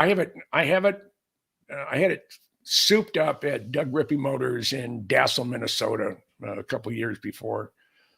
And they took out the top speed limiter, increased the horsepower from 245 to about 450. Put a big different throttle body on, did a bunch of things to it. So I'm cruising. I have Doobie Brothers going full blast. And all of a sudden I sense something right next to me. And it's a Montana State Patrol in a 96 Caprice, which is basically the same car I have, but I have more chrome. And he just looked at me and gave me a thumbs up, and just he was in cruise control doing about 122 or 200. He just very slowly went by me, but he was all smiles, and his window was down, and he could hear the music. So, but I had a 2006 GTO that was a little 400 cubic inch, 400 horsepower in something the size of an Acura coupe. Yeah, the supercharged one. Yeah. Yeah, and I was going up Interstate 10 from Tucson, heading to Phoenix, and some guy in a van. He's doing 60 miles an hour in the fast lane. It's 75 mile an hour speed limit, and you can do 85 all day, and they don't even blink. So I pulled out and hammered it. I got up to I was told I got up to like 102 as I went around him, because I wasn't more than a mile or so in front of him, and pulls over, and my license plate was SR71A, my license plate. He said, "I got a question. You know anything about the Blackbird?" And I said, "Everything." "Why?" "Oh God." He says, so before I joined the Arizona State Patrol, I was in the Air Force, and I worked on the F-22 at Holloman. So we talked airplanes for about 25 minutes, and he said, "Well, tell you what, keep it under Mach 1 and have a good day." Didn't get a ticket. And that's Jim, I have a question real quick. Yes, sir. I want to know if Uncle Jimbo, according to the message here, if Uncle Jimbo will be driving that Corvette to Reno for the SOR fan party May 10th through 12th, 2024. Yes. I will drive my Corvette up there. That is a yes, Mr. David Scott. That is a yes. Confirmed. Yeah. So, and if he wants a ride in it, no, I'll give him a ride in it. Ooh, there we go. Yeah. Yeah. I don't know. We might have to line up there, Jim. Go find us a runway somewhere, buddy. Well, they shut down Stead Field. There's no more national air races anymore. So it's a big long runway there. We could. There we go. Hammer down. Yeah. So I'd ask someone else to make the reservation to use the runway, but I'd be more than happy to take you guys out there and see if I can hit 185. Ooh. Well, see, mine's out of warranty now, Jim. So it's mine. So, yeah. And well, the nice thing about being out of warranty is all the aftermarket bolts on we have access to now. Yeah. Mine is still pure stock. I haven't done it there. I mean, what do I need to do? I get 24 miles to the gallon. I can do 180 miles an hour, and it is a fun car. I mean, I just every time I see it, every time I walk into the garage or I walk up to it in a parking lot, I just look at it and I smile. Yeah, it puts a grin on your face, don't it? It does every single time, and I just love it. Just love it. So, but it's my. I got it for. I've had it since 2017. I had it for my 72nd birthday. Is basically what I gave it. Gave it to me. So I'm now 78. So if I'm not going to slow down at all, I'm going to be going. I'm going to be going over 100 miles an hour when I'm 100 years old. Jim, you're 29 and holding and have been for 50 years. Yes. This is true. This is true. I mean, there's a saying that I've seen multiple times is if you're over 50 and you haven't grown up yet, you don't have to. Amen to that. And that's my story, and I'm sticking to it. So, well, gentlemen, I hate to interrupt here, but I'm continuing to have problems. I'm going to turn you over to the wonderful hands of Mr. Rob G. Jim. It's been wonderful. I miss you, and I can't wait to see you in Reno. Yeah, well, I'll be there. Come hell or high. I mean, as long as the world is still here. Now, earlier today, was it today or was it yesterday? They landed a capsule from. Was it the comet dust collector landed in out near Dugway. Oh, now they went to an asteroid. They picked up half a pound or a pound of dirt and rocks, and they're bringing it back. And I think that could theoretically end human existence on this planet. They don't know what's in that dirt. Well, they were sealed. Is it? Is Now, it? now Exactly. the crew going to pick up the capsule, they weren't wearing respirators. They didn't have any protective gear on. Well, it's a sealed container. Yeah, I've heard that before too. And it's always been certain segments of the World Economic Forum. They want to reduce the population of the world. What better way than to introduce some nasty pathogen from space that couldn't exist unless it had at least 15% of the atmosphere being oxygen. Ours is 16%. Mhm. So I don't know. There's a lot of things that NASA does that I am totally against. We lost a space shuttle because they decided to be environmental and be green. They had an exemption on the foam on the external tank. And he said, well, I know this stuff has been proven. We've had 26 flights on it or whatever, but we're going to be green, even though they had the exemption. So they used some foam that was not tested, that was not space certified or shuttle certified. And a big chunk of it broke off on launch and punched a hole in the leading edge that they weren't aware of. It didn't affect them going up, but it sure didn't affect them going down.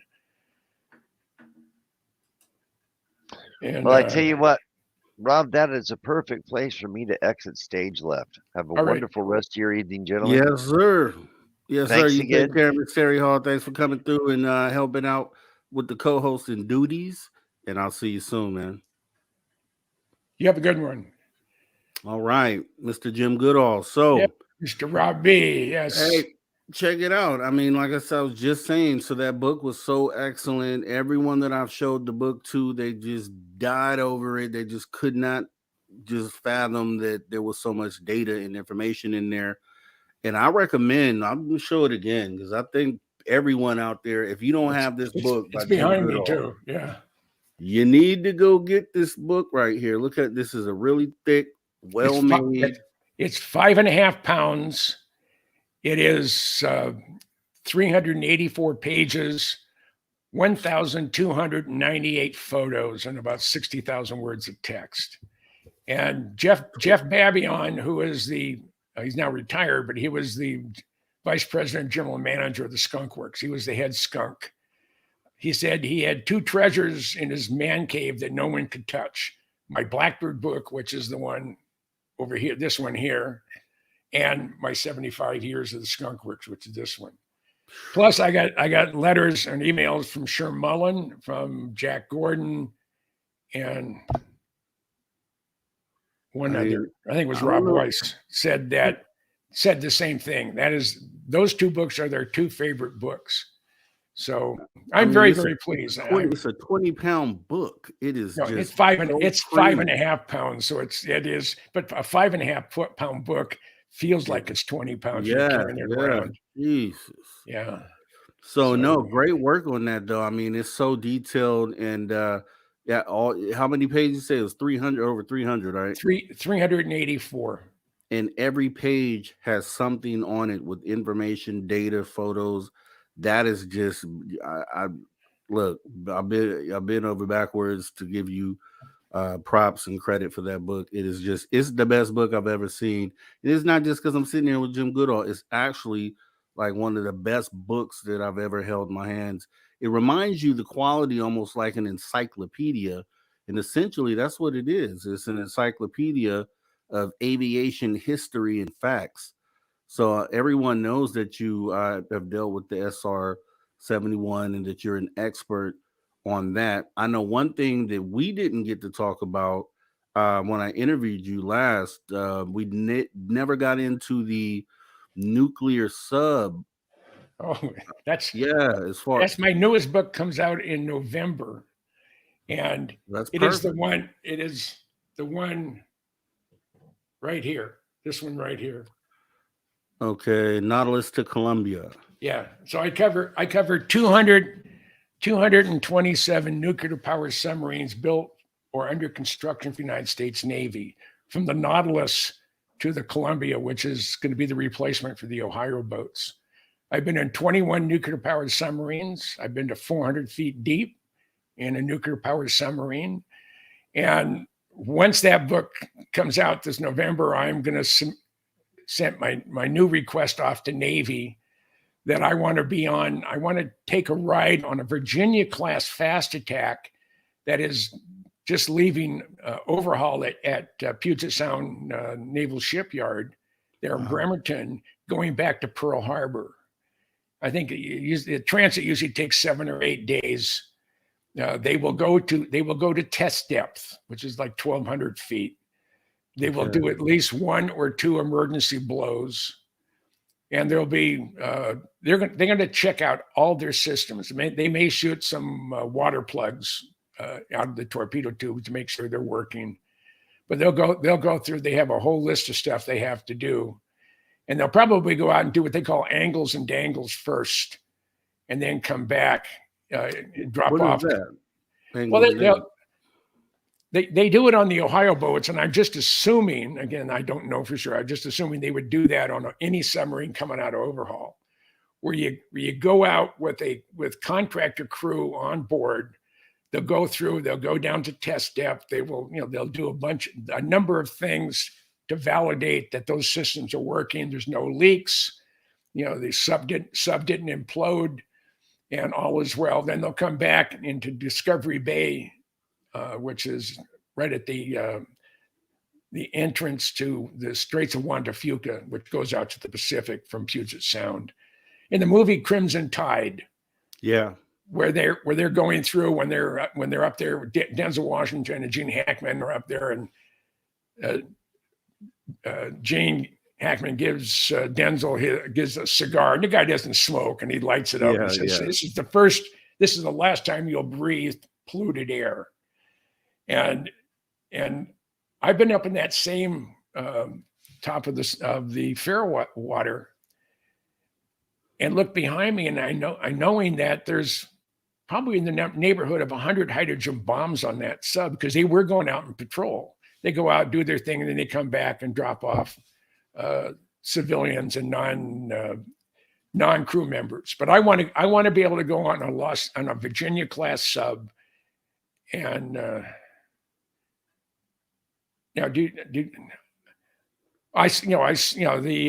too much information. So Jim, did you receive the video on the successors of the SR? You talking about the one Tom Cruise flew? I saw. I've seen that movie 3 times. It's really great. They did a great job. I have I had to Photoshop it, but I have a picture of the SR-70 or SR-92. I think they call it SR-91 at the Skunk Works. There's a F-117 on one side and I think a P-80 on the other. And they had a McLaren out there. So I took a shot of my Corvette and I pasted it over the McLaren, and it looked pretty good. I had it on my Facebook page for a while.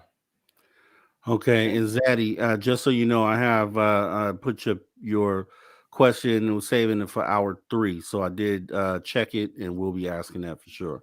Okay. So I was going to ask you about this, Jim. So when you're on a sub, just the ones you've been on, when you're underwater, do you feel motion as if you're on a boat? Is it the same thing? Or? On an Ohio boat, they weigh 18,000 tons. They're 560 feet long. I mean, they're huge, and you don't feel any movement, with one exception. As we were leaving the Delta Pier there at Hood Canal, and we're heading towards the bridge that allows you to go from one side of the peninsula to the Olympic Peninsula to the other side, they have a floating bridge, and the bridge slides out of the way. And all of a sudden, the whole sub starts just shaking. And I looked at Eric, who was giving me my tour. He was also my security escort, so make sure I didn't do anything stupid. He said, "Well, that's 60,000 shaft horsepower going into reverse." I said, "What the hell for?" And he said, "The bridge is probably stuck." So it was. And about a minute later, we started moving forward. I think we were stopped for about 1 or 2 minutes. Puget Sound is really deep. They probably could have gone under, but it probably wouldn't have been a good idea because there's cables in there holding this, holding a lot of the bridge from moving with the tides going in and out. So, but Puget Sound's just a neat place. They have a lot of neat boats going through there in ships because they have the Puget Sound naval shipyards where they dismantle the submarines and aircraft carriers and such. They had, I think the first time we went in there, they had both the Missouri and the New Jersey battleships were there. And I was able to go onto both of them. And then shortly thereafter, they moved the USS Missouri to Pearl Harbor. And I was the curator there at the Pacific Aviation Museum for 4 years before I got island fever and I had to leave. It was, the island just kept getting too small. And there weren't any other women to date that I hadn't already known and met. So, and I was single at the time. That happens. Yeah, that happens. Yeah. So it was time for me to move back to the mainland. Yeah. I was born in Hawaii, so my father was in the Air Force, so he was a Tripler Air Force base, and I was born. Oh gosh, I don't remember the name of the hospital. It was in Oahu though. It was Tripler Hospital. It was Tripler. Tripler. Yeah, Okay. Military Okay. VA I hospital. have to check my birth certificate every time. I haven't been back, but I want to go back. You should go back. There's the what was the name of the restoration, the center you worked at there? All right, now it was the Pacific Aviation Museum at Pearl Harbor. It's housed in 2 of the World War II hangars. Plus, they have the 185-foot tower that was in the movie Tora Tora Tora and in the movie Pearl Harbor.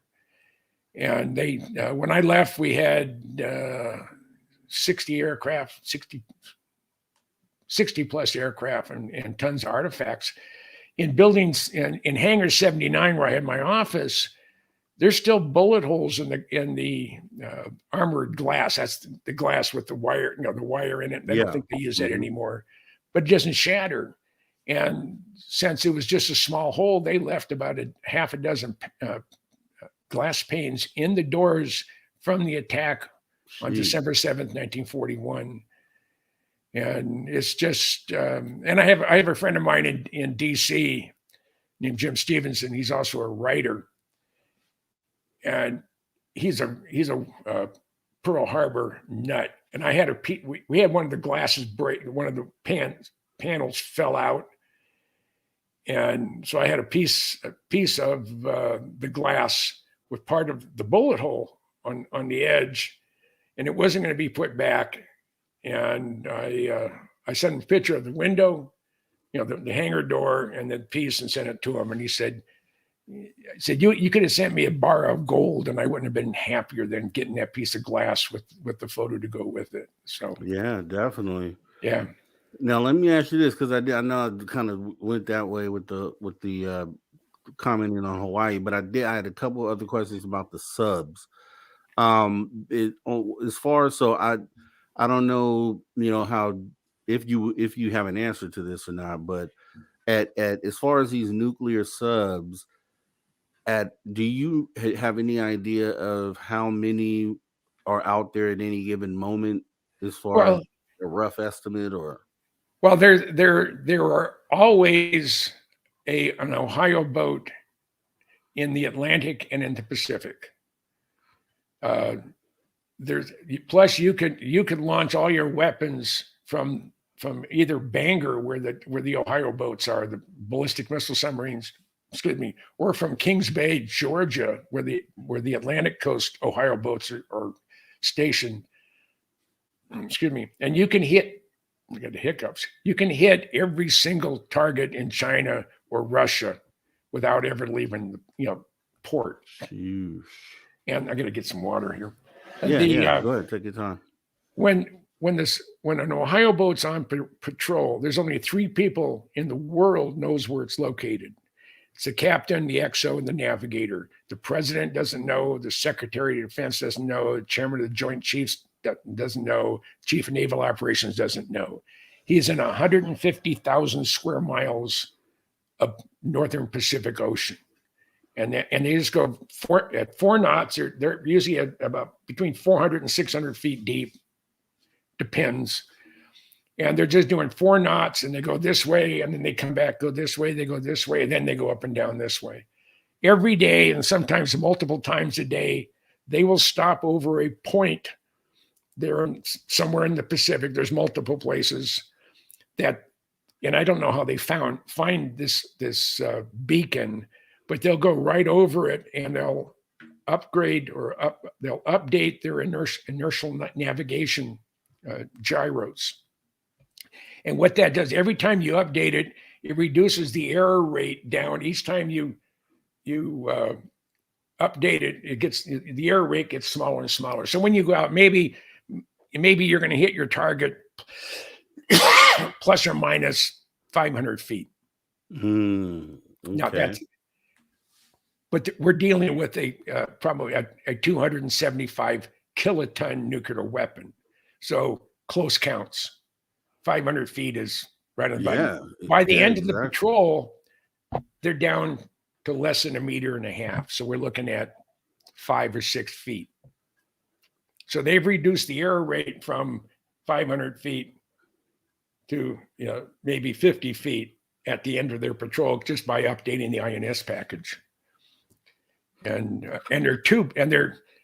they haven't. I don't think they've modernized those, because the ones I saw on both the last sub I was on with the Nevada, SSBN 733, and I got I did a shoot of that. I've shot a C4 boat, a D5 boat, and I'm waiting to get on a SSGN, which is an arsenal boat. They took the 4 oldest Ohio boats that we had to get rid of their nuclear capability because of the strategic arms limitation 2, which is called SALT 2.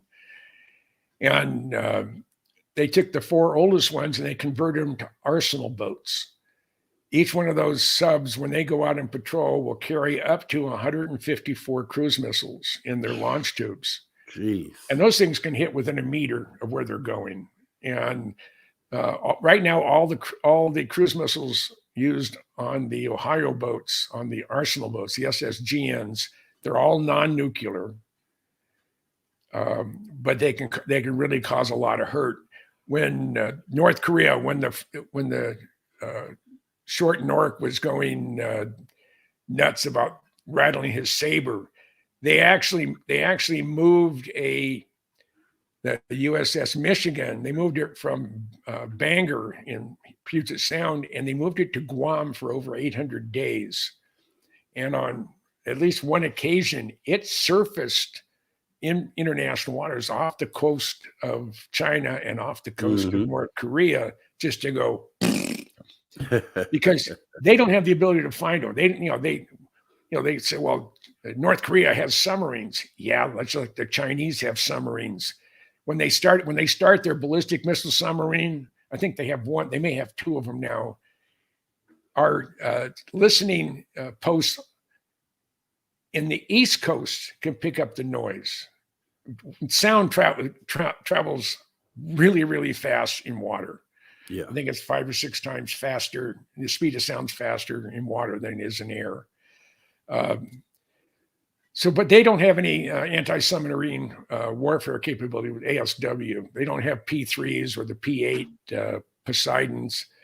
They just don't. That's not part of their bailiwick. It is ours, but not. And the reason why ours is so robust is, at one time the Soviet Union, not necessarily the Russians, the Soviet Union had hundreds of submarines. And I think the largest, the most we've ever had at any given time was probably 60 operational. Okay. They're replacing all the Los Angeles class subs are being replaced by Virginia class. And they built 62 Los Angeles class submarines. That's the 688 class. And they're replacing, for every 3 Los Angeles class subs they sent off to the scrap yards, they'll replace it with 2 Virginia class. So it's a 2-for-3 swap. The Virginia boats are quieter. They all have their vertical launch tubes in the bow, and they're incredibly quiet. The Virginia class, Seawolf class submarines at 25 knots submerged are quieter than a 688 Los Angeles class boat, which is very quiet, tied up to the pier. There's more noise on that sub than there is going at 25 knots, which is about 32, 33 miles an hour underwater. Well, let me ask you this, Jim. There was, if you recall this, is about 2 years ago, where they had that incident in, I want to say it was the South China Sea, where one of our subs had an accident, essentially. The USS Connecticut. Is that what it was? Okay, Yeah, and they reported that it's happened twice. You had the San Francisco, which hit a seamound, and we had the Connecticut that hit a seamound. The problem with the Connecticut being damaged, there's only 3 Seawolf boats: the Seawolf, the Connecticut, which is SSN 22, and the Jimmy Carter, which is SSN 23. That's a spook boat. That replaced the Parchie. It can go down, sit on the ocean floor. Yeah, you can have grappling hooks that go out either through the torpedo tubes, or there are doors that will open up and allow either manned or unmanned ROVs going out, pick something up, bring it back in. The thing closes up. And they put a 100-foot extension behind the back of the sail on the Jimmy Carter, and that is. But with the Connecticut hitting the seamound, I mean, they're doing 30 miles an hour, and it's like running into not another vehicle if you had into a crash, but if you were doing 100 miles an hour and you hit the side of a granite mountain, they don't budge, and it caused significant damage to the bow of that submarine. And it's going to be, I think they said it's going to be 2 years or 3 years before it's back in service.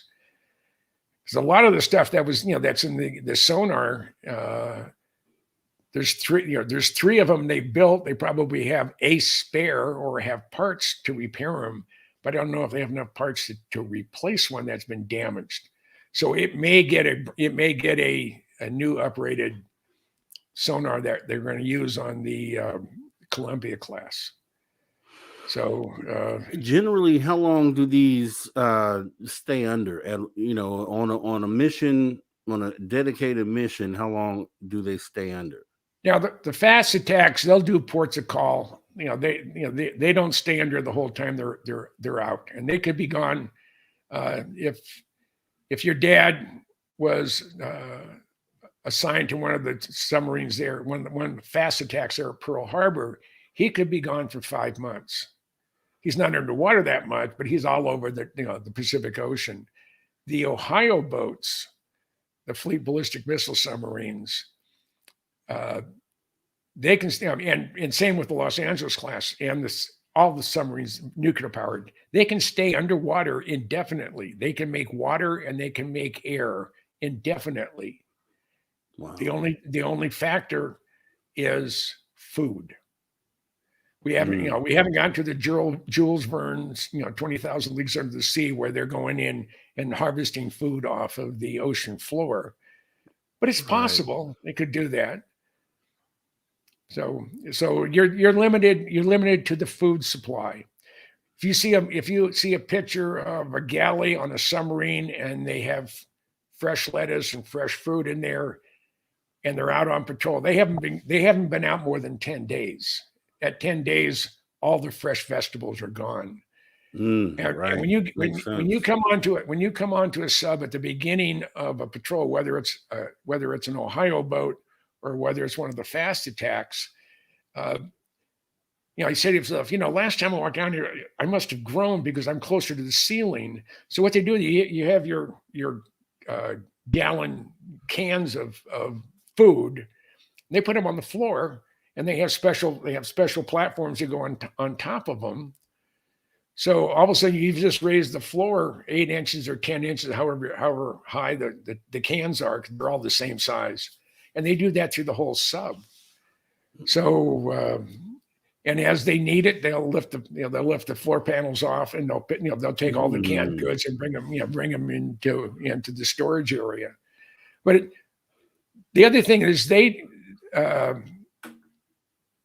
don't have any problem with retention in the submarine service. All the other branches of service are having just a hell of a time getting people, because a lot of today's delicate youths, however you want to put them, don't know how to do anything, or they get offended with everything. And it's, being in the submarine is totally contrary to their way of thinking and living. So right. But they do, the active duty, they're non-submarine service in all branches, I think, except for the Marine Corps. The Marine Corps, those are guys that just, they want to shoot at something and break things. So that's what the Marine Corps does for them. And it makes men out of boys. A good example is my nephew, Matthew. Matthew, I knew when they built the new Oak Parks maximum security penitentiary in Minnesota that there was a cell engraved over top. This cell is reserved for Matthew Romstead. And he grew up in a town of 666, an interesting number, in the town of Clarissa, Minnesota, which is in the middle of Todd County. And his dad was the town dentist. And he was banned from playing with almost any kids his age in Todd County, because he got them all in trouble. I think he totaled 5 or 6 stolen vehicles, or like he said, borrowed vehicles, before he was 16 years old. And they just graduated and get him the hell out. Everybody knew he was smart. And so he went in the Marine Corps. He was in the Marine Corps for 5 years. And I asked him, well, how was Hell Week? He said, I loved it. I said, Hell Week, you loved it? Sure. He said, I've had people yelling at me my whole life. I felt right at home. Wow. Yeah. But that's funny. He was such a slob. You go to Clarissa and visit John and Mikey's, his mom and dad. If I had to go to the bathroom, if I go upstairs, I walk by his room. If the door was open, the only way you knew where his bed was, the debris field was a little bit higher in that part. So when he got out, he wanted to become an electrician. So he wanted to go to Dunwoody University, and it's a Vo-Tech college. And he asked if he can stay with my ex. And I'm very close to my first wife. We were married 20 years. We've been divorced 30, but she's like my sister today. Okay. And always has been. Ever since the divorce wasn't bad. But yeah. Matthew was staying at my ex's. I said, God, have you looked in the room, see what kind of disaster it is? He said, for first 3 months, nothing. When he leave, he'd close the door, and I won't open it. That's his. I mean, that's his area. But one day he was in a hurry and he left his door wide open. And I looked in there and she said, I about fainted. I said, what do you mean? He said, shoes are lined up under his bed. He had hospital corners on the blanket. You could bounce a coin off the bed. It was so taut. Looked in the closet, and all his clothes were by utility, by size or function or whatever, and they were all evenly spaced. And I couldn't believe it. And I went and spent a day and a half with him in Dayton, Ohio, on my last road trip. And it's the first. Now he's 40 years old. What, 40 or 45? I think he's 40. And it was the first time I ever had an adult conversation with my nephew. And you look around the house, everything is organized. And he's an electrician. In the morning, he already has everything pre-selected. It's and he is OCD. And when he's going to go out, in the morning, he grabs the whole thing that has socks, underwear, t-shirt, shirt, pants, socks, everything he needs. And that's what, that's how he organizes things. And it's such a reversal from where he came from being probably the biggest slob in the world to being almost anal. He's so, he's OCD. That's what that sounds like. Now, let Yeah. me ask you this, because I know we have a couple of minutes to break. Yeah. I want to give you the last question that I have for subs, which would have been, was there anyone that you knew that served on these subs that could tell you anything about potentially encountering USOs or anything they may have heard about things like that while they were down there?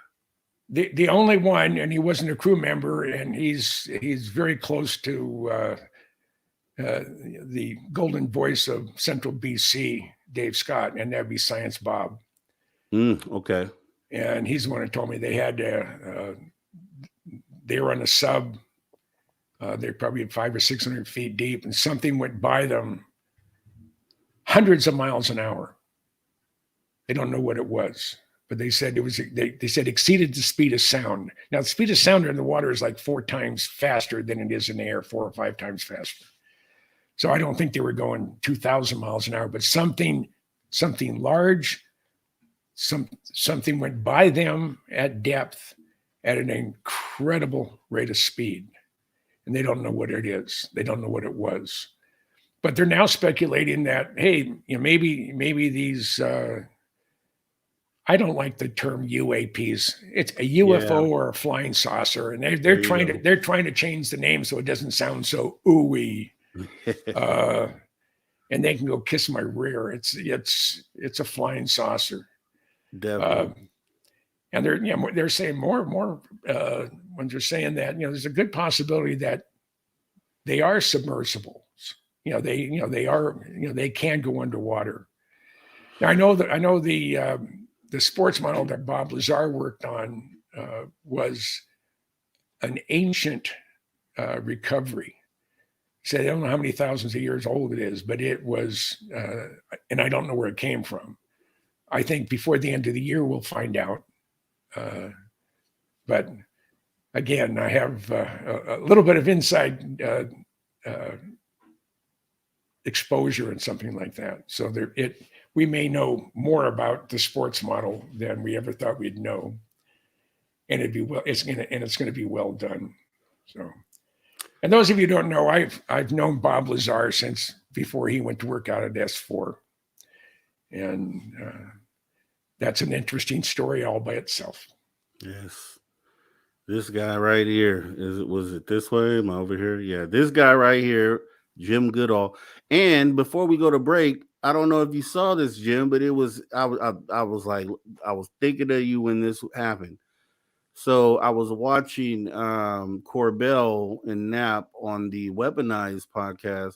I think it was Weaponized, or they may have been appearing on some other show. Uh-huh. But they were talking about a time when Bob Lazar had done such a thing, and he was with Jim Goodall. And I was like, look, Jim Goodall is known all over the world. Jim Goodall is known everywhere. Yeah, it's that son of a bitch from Tucson. Yeah.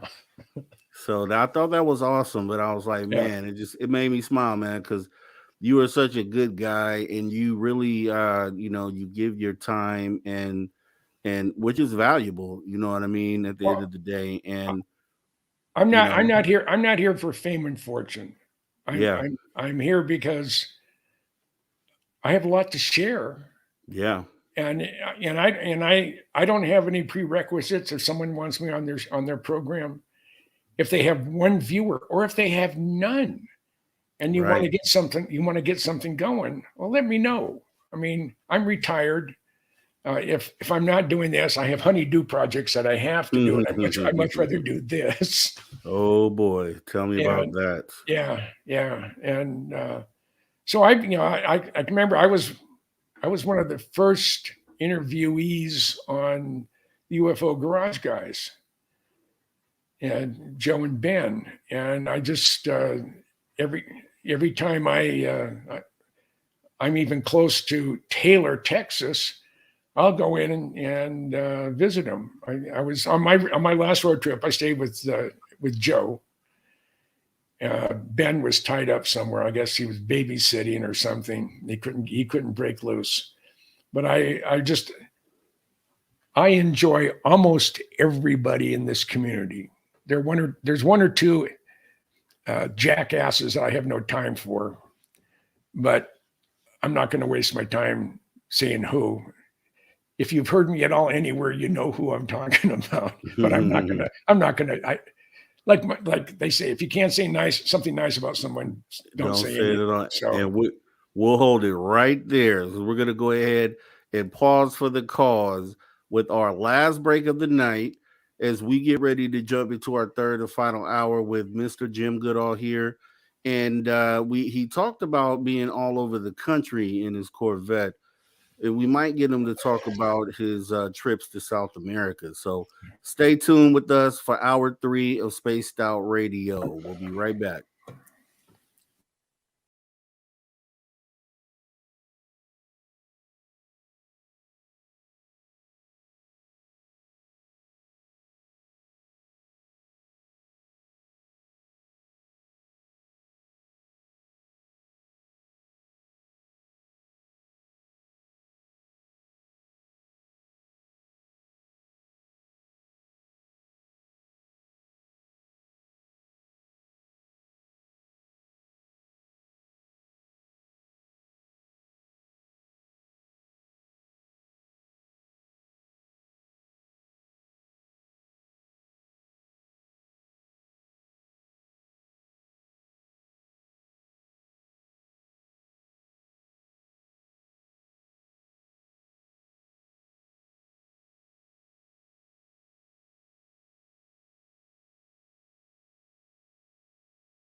Out Radio After Hour number 3 with me, your host, Mr. Rob G.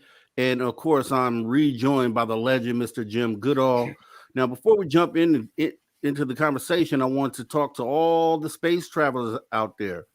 So you're already a space traveler. Consider taking the next step and join the club. That's right. You can join the Spaced Out Radio Space Travelers Club for as little as $5 by joining our Patreon. Going to get yourself some official Spaced Out swag at spacedoutradio.com. All right. So, Jim, getting into it, I understand, you have done many things, and we could be here for weeks and weeks on end with all the stories. Now, I know for a fact that you have been recently down to South America, to Belize. And I wanted you to just kind of talk about that and some of the cultural influences that you came across while there. I don't know that a lot of people have heard that, and it's a very interesting story. Well, initially, Jared Murphy and I and Michael Roser and the rest of the group, it was a total of 10 of us. Initially, we were going to go to Peru. And Jared had some information where there was some megalithic structures on private land that we could do testing and do some experiments on, special soil samples in and around the base of the pyramids or the structures. They seem to be immune to earthquakes. They don't crumble or move or come disassembled like major earthquakes can have disassembled a whole city. I've been in quite a few of them. And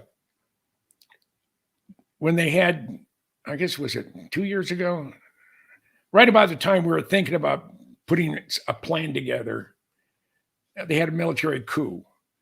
And they literally shut the borders, and the word came out. The State Department said, if you have plans to go to Peru, right now they're under a military coup.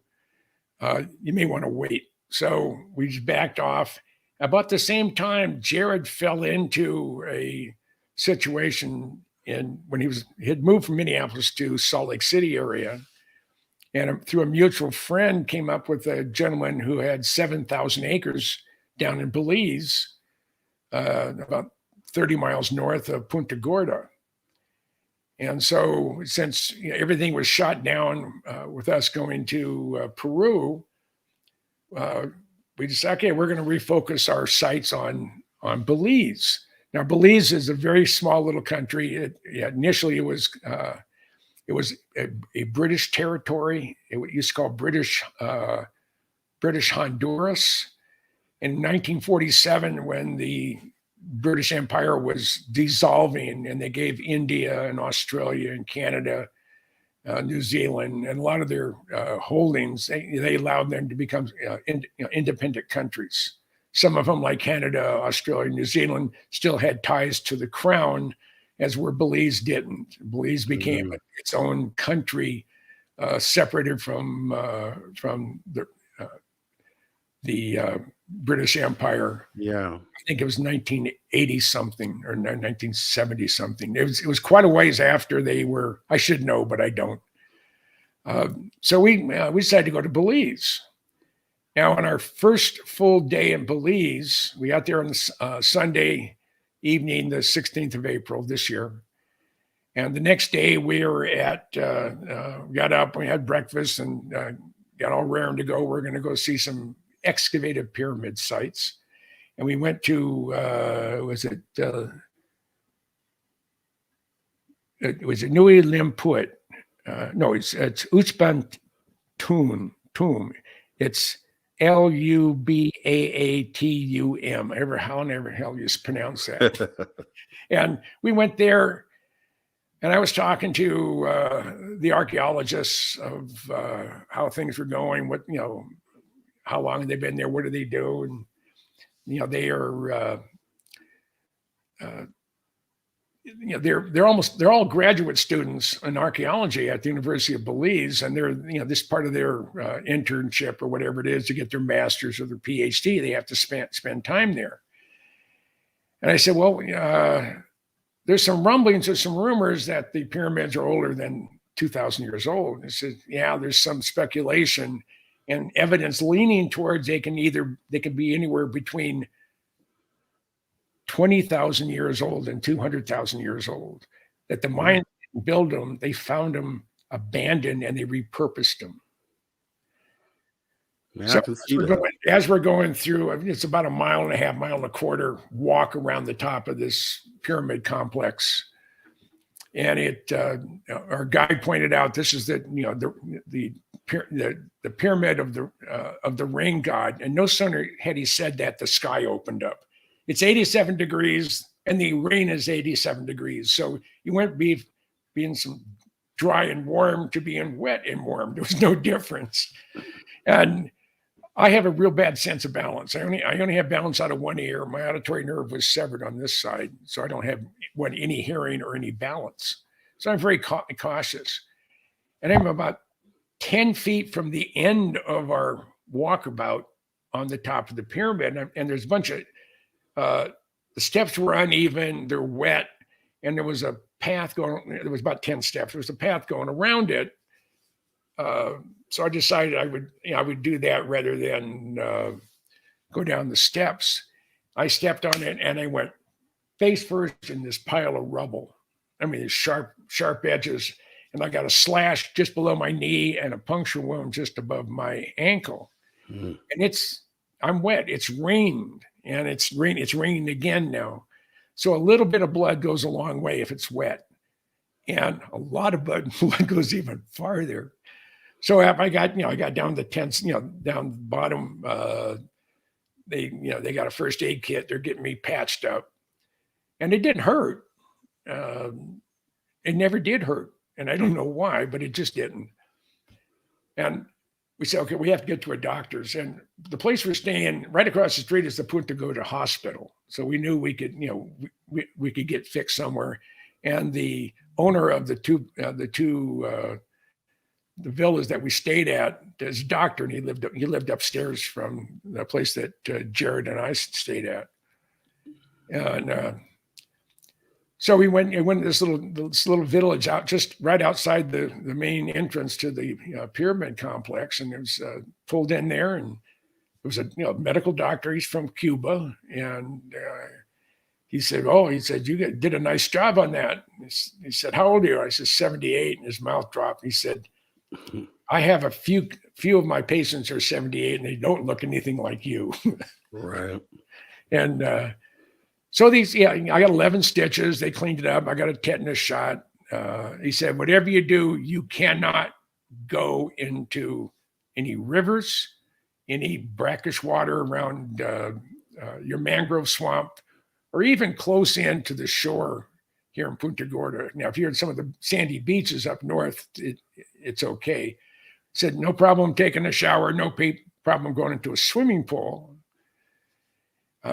So I said, oh, damn, because there were some things I knew I wanted to do, but I wasn't going to be able to do them because we're going to go by boat on two of the excavation trips. We were there for 2 weeks. Because they're worried about infection, right? Oh, and I said, they don't know what, there's things in the water down there, in the rivers and in the swampy water that, I'd come out, 6 months from now, I'd have had gills and turned green. And my name wouldn't be Kermit, though. I'd be like the swamp creature. And I didn't want that. So, but because I gave the Mayan gods my DNA and my blood, they decided to reward us with an opportunity. And about the third or fourth day we're there, part of the group wanted to go outside this little village of Santa Cruz. There's some caves in that area, and there's waterfalls.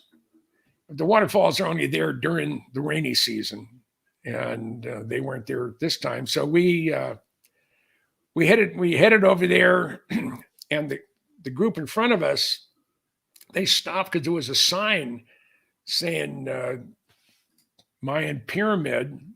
But they looked at the information they had on the internet, and it says that the site's not excavated, not opened to the public. So, but they went up there anyway.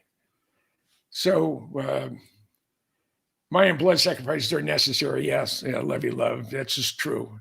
So we go up there, and there's just it's a big mound. There isn't anything that looks like a pyramid. Of course, they're covered with overburden.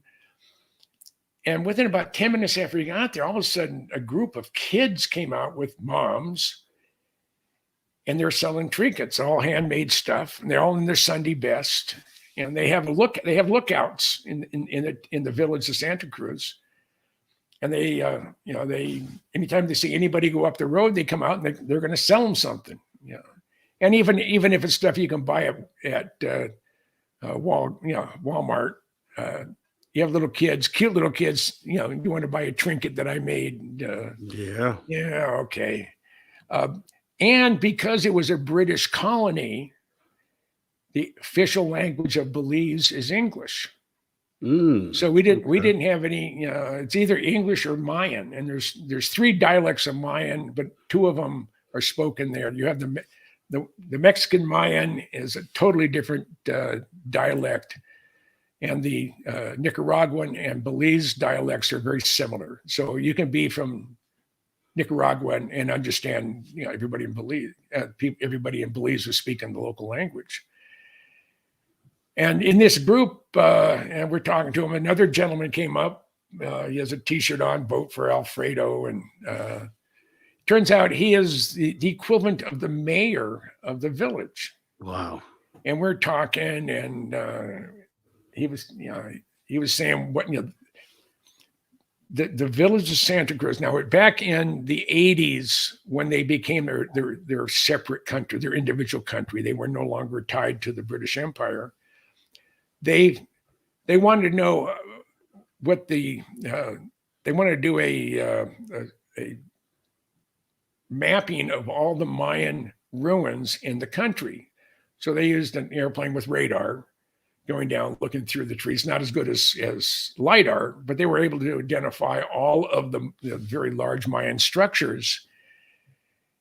And the government of Belize, the federal government of Belize, controls the destiny of all of them except for one. It turns out the village of Santa Cruz was cut off from the real world until about 2012, when they finally cut a road through about 5 or 6 miles of jungle to get to the village. So in part of the official legislation on protecting culture and heritage in the country of Belize, they turned over 100% authority on the excavation and restoration of the Uchpinka pyramid complex next to the village of Santa Cruz to the village elders. Wow. And we met with the village elders, and we talked about what we wanted to do. And they had their medical building. Someone comes in every Sunday, either a medical tech, a nurse, or a doctor, and they'll go into all it is an empty building with an examination room, which is an empty room with a wooden table. I mean, it's anybody from the first world going down there to say this is their medical, God help us. But they had been locked out of the building for 2 years because something happened to the door mechanism, and even the key wouldn't work. And they didn't want to break down the door, because then the building wouldn't have a door. They don't know how to use power tools. So we came back and drilled out the lock, and really it was broken on the inside, so it wasn't the latching mechanism. It wasn't the knob itself, but it was a mechanism inside the door. So it took us, instead of a 10-minute job, it was about a 45-minute job. We got the thing open. We had a replacement door handle with keys, and they couldn't have been happier. They were just beside themselves. So they told us what, everything about their involvement with the pyramid complex. And they said, we really need to have someone put together a program that could employ as many of the village males, because Alfredo told Jared and I We have 174 healthy, able-bodied adult males that are ready to work today. So we're in the, we have to get it legally ours to excavate, and that's being worked on. That's being worked on as we speak.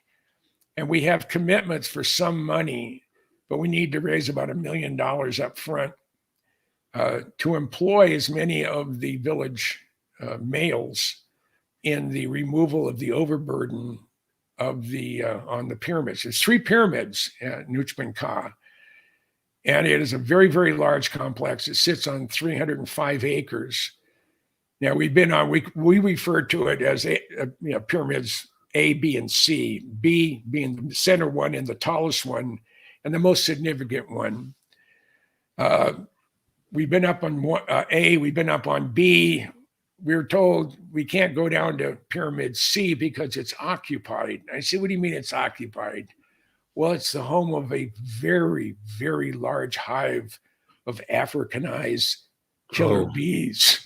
So that's occupied, yeah. Yes, it's occupied, and no one's been in that area in a long time. But it probably near the end of October, early November, we are going back to Belize for at least a week or 10 days. And we're going to do a LiDAR scan of pyramids A, B.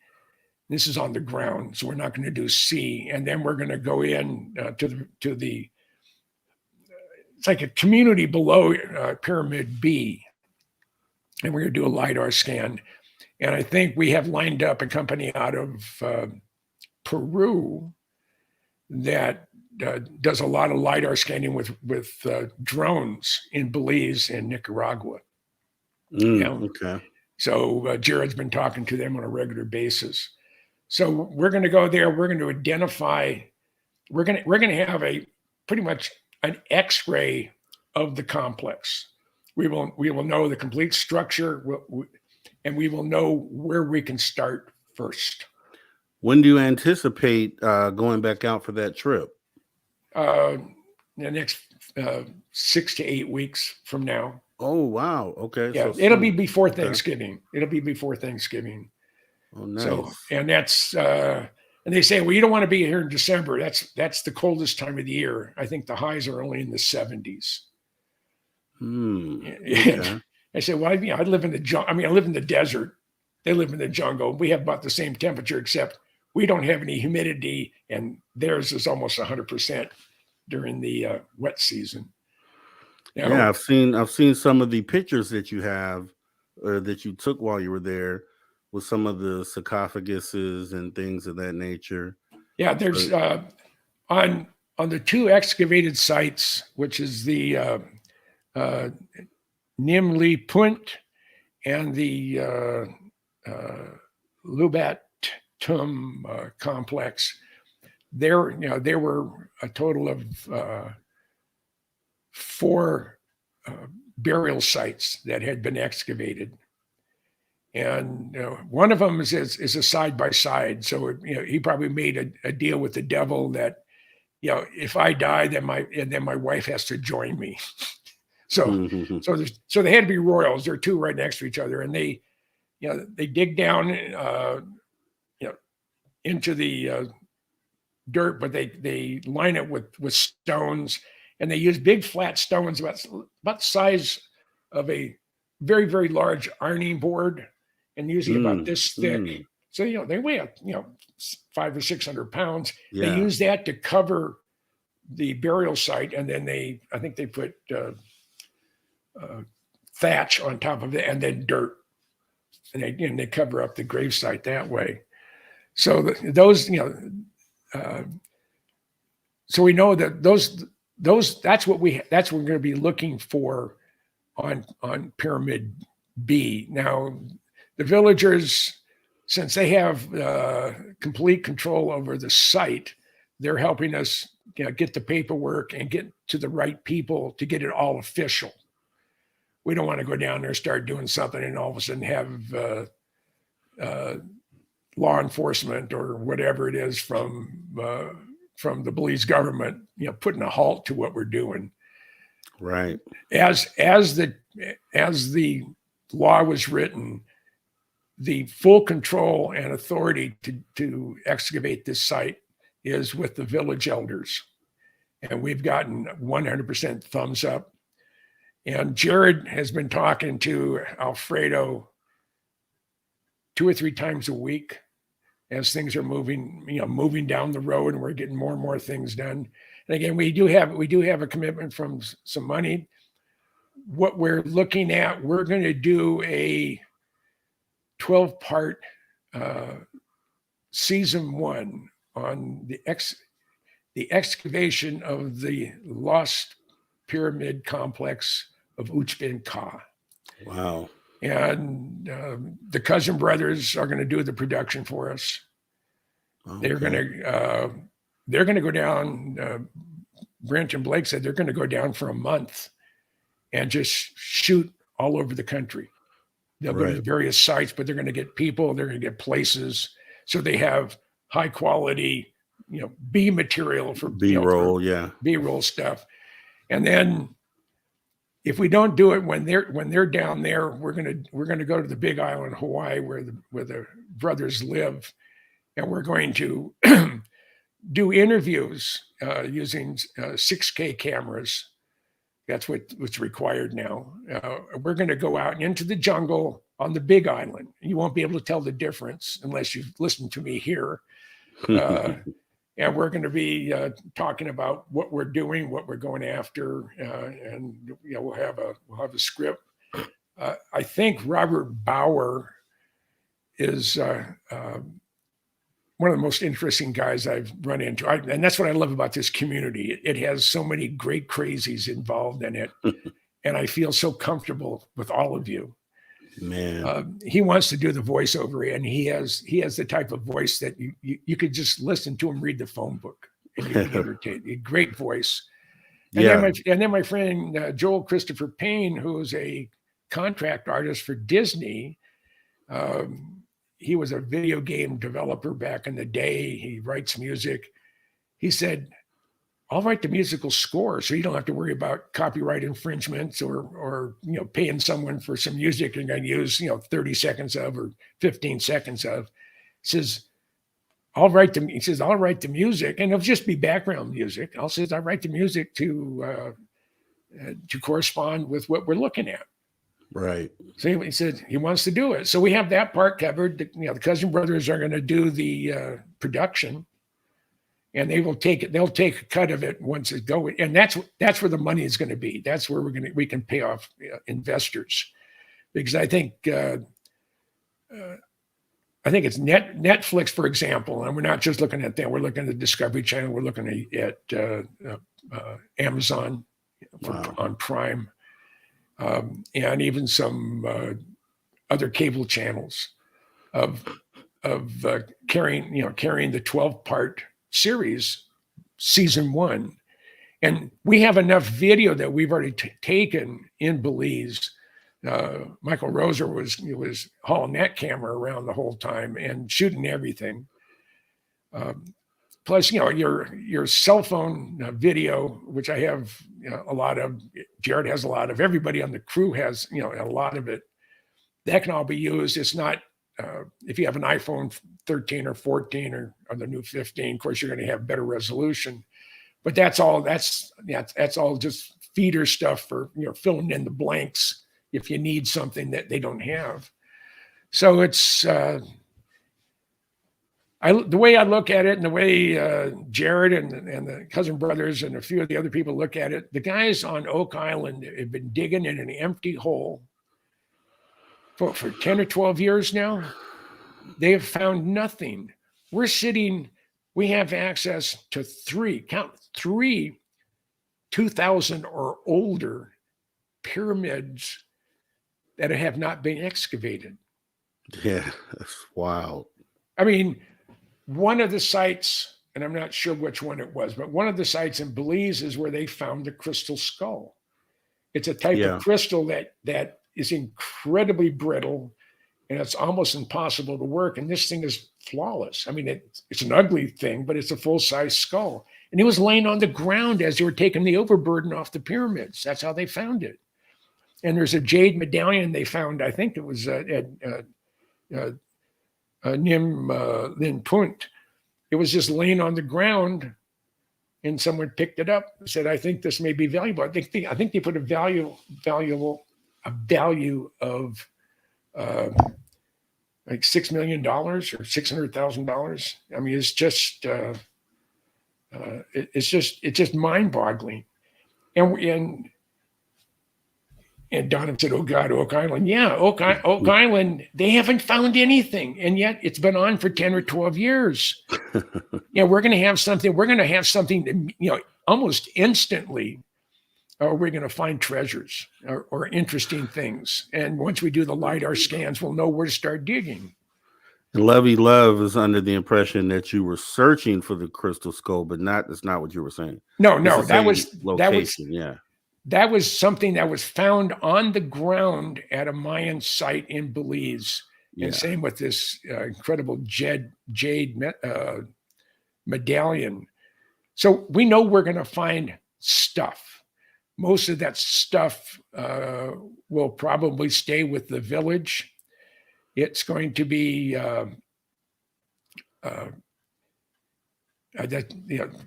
Timothy Mann just sort of, I lost track when I looked down there. He was talking about links to my books. Yeah, I put it up. So the links are in the chat. Now I do have, because I know I've saved probably about 15 questions so far, and they may ask more.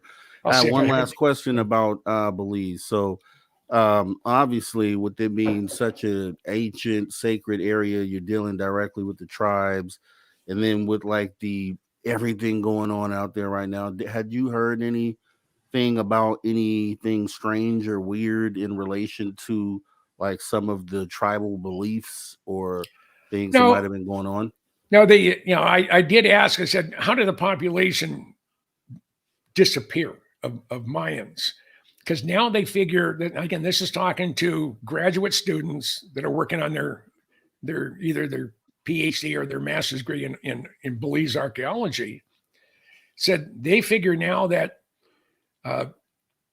there was between 10 and 20 million Mayans lived in the area from just south of Mexico City all the way down through the Isthmus of Panama to the northern part of Colombia. And I asked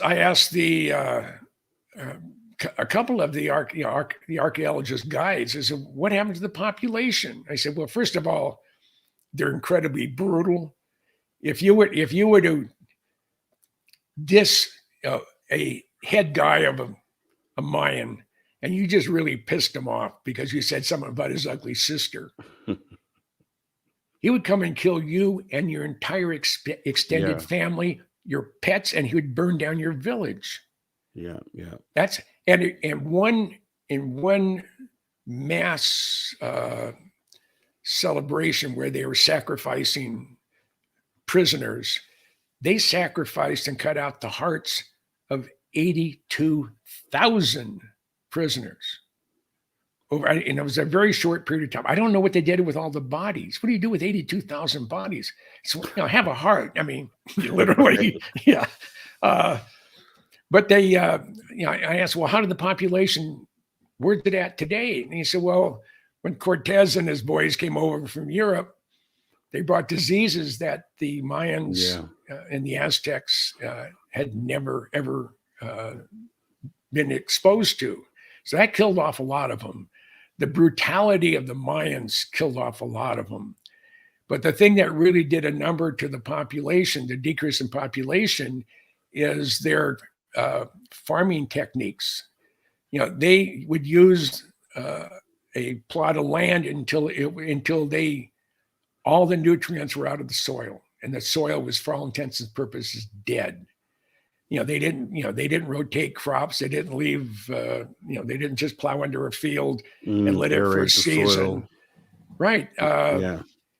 And they referred to Belize as a green, wet desert because the soils will only support minimally, food stuff. It's okay for the native plants, flora and fauna from that's native to Belize, but they have pulled out all the nutrients in the soils, and the soils are pretty much sterile. And So how they far are have, they from Nazca? from where? From Nazca, the Nazca lines, Peru. How far are they from there? Oh no, that's down. That's way down in further Central out. America. Oh, There's okay. 1,000 miles Okay. away. There's 1,000 miles away. Okay. So it's it is I've been to most of the countries in South America. I had been to every country in Central America except for Belize. So when the opportunity came up, I had to jump for it. Say, hey, I got a hat trick. I got them all. Right. And it was just a fun experience. 11 stitches and all. It was well worth it. And I'm looking forward to going back, because now we know where we stand. We have a base of operation. Yeah, we're going to probably stay at the Coral House, which has a self-service bar, a nice pool. They have a continental breakfast in the morning. And again, everybody speaks English.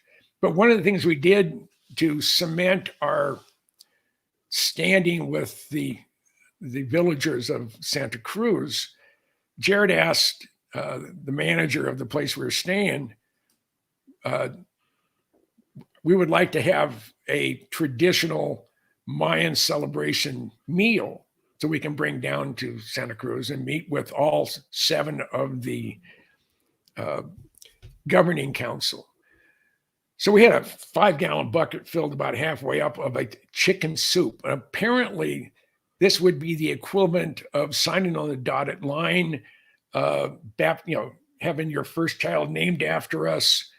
And it was the icing on the cake, is what cemented our standing within the village. Not only have we helped them out, there's a future in us going down there and doing what we want to do.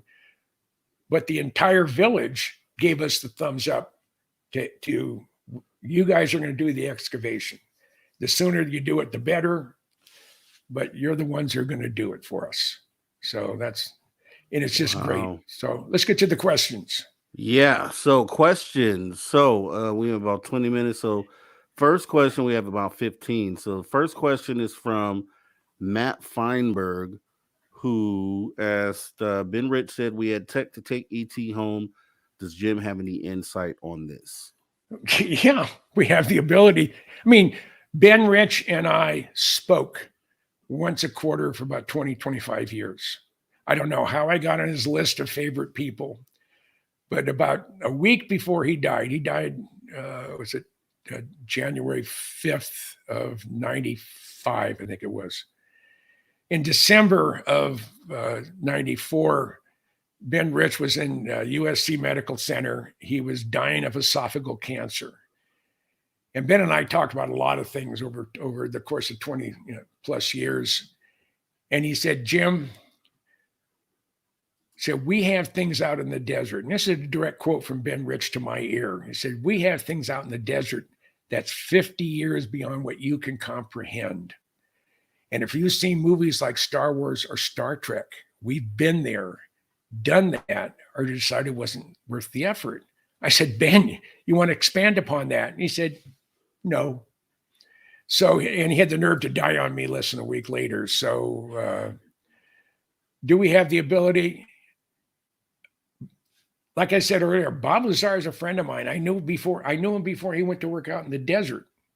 And he didn't believe in UFOs when he went out to work in the desert. He does now. So, right. So, Matt, that's my insight. Ben Rich wouldn't tell me that. He wouldn't have mentioned it to an audience of graduate aeronautical students at UCLA.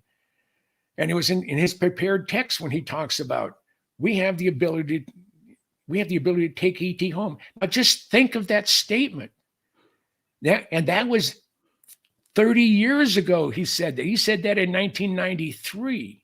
And he told me what he was doing in 1994. That's 30 years ago. We haven't been sitting on our thumb whistling Dixie since then. I mean, that's real.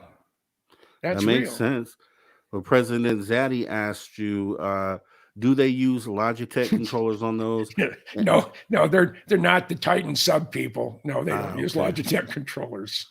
Okay. And then we have Pepper H said, can Jim tell us about the ancient excavated sports model? I think you talked about it, but yeah, I mean, the craft. One thing you have to remember about Bob Lazar, he has a photographic memory.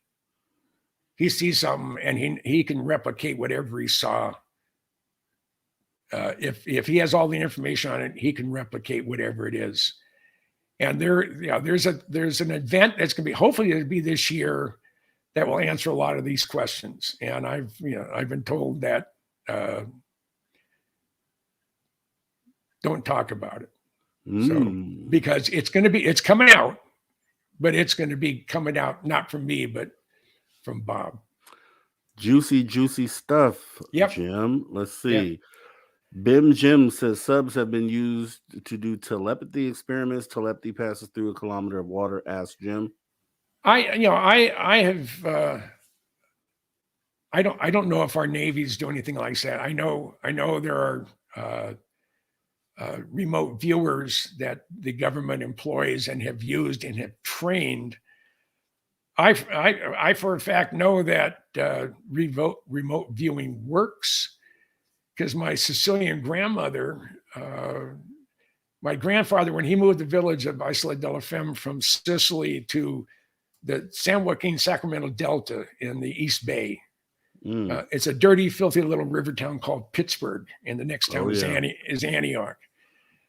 At one time, if you're named in a vowel in the town of Pittsburgh, we were related somehow, and because he moved the whole village there. But they would go up to Alaska for fishing. They'd be gone for 5 months, and there was no radio, there's no telephone, there's no telegraph, nothing.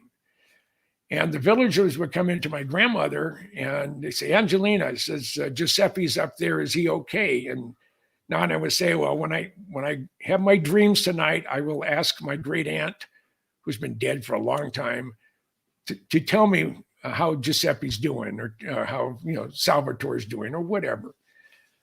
And one night, about 3 o'clock in the morning, my grandmother woke up screaming. This had to be in the early to 1922, 23 time frame. And my mom's the youngest. They all come running into the bedroom.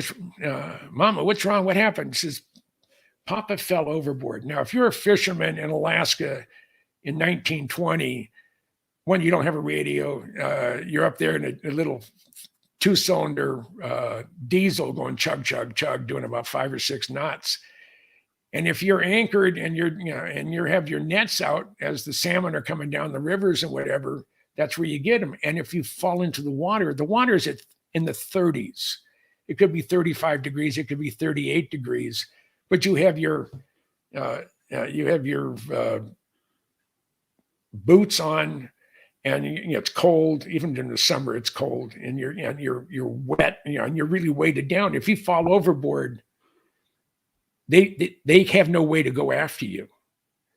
They can't release. And you're going to sink. You have so much heavy stuff on you, you're going to sink. Right. And Nano fell over and got tripped and fell overboard, but his foot got caught on the net, and they were able to pull him in. And my grandmother wrote down on her count. Excuse me, 1 second. Yep. Wrote down on her calendar the time and the location that he fell in. And 2 months later, as they came back from Alaska, my grandfather came in and said, Angelina, says, you were almost a widow. Says, I fell overboard. He says, I know, and I know where it was at. She saw it. She saw it actually happen. Now, I had a roommate, still alive, named Don Avery. And Don and I, he would get ready to say something, and I would say it. Totally have nothing to do with what we've been talking about. Vice versa. So this is back in the long time ago shit. This is 67, 68 time frame. No, 67. And we're getting ready to go out on a Friday night. I'm in the bedroom, we're just resting. he's in the living room reading a ESP book. He says, "So I get a question," and I'm in the other room. He says, I'm doing some stuff on ESP, and I'll see if we're always saying something that we're about ready to say, and I want to know if it's real." It says, "I have 10 symbols, and I'm gonna point to one and think about it, and I want you to tell me what it is." I'm in the other room. So I say, "Okay, the first one is 3 dots, a line, and 3 squiggly lines." I got 19 out of 20. And the only reason I didn't get 20 out of 20, he used the same one 2 times in a row. Yeah. It was a circle with a slash and some other stuff top and bottom. And he had that 2 times in a row. I said, "Well, that can't be. I must have something screwed up." But I lost track of Don for 40 years. And on a Monday evening, his wife Meredith said, whatever happened to your friend Jim Goodall?" Says, I know you guys were roommates back in the 60s, and he sort of fell off the face of the earth as you did. You have any idea where he's at? And this is about 5-6 years ago. And he said, "No." I said, I have no idea what happened to him. I haven't heard anything about him or anything else like that. So that same day, I said, I wonder if there's a Donald J. Avery listed somewhere. So I went in to one of the search engines, punched in his name, thing came up, all sorts of addresses. I know where he was back in the 60s. I said, "That's got to be him." And all he had was his address.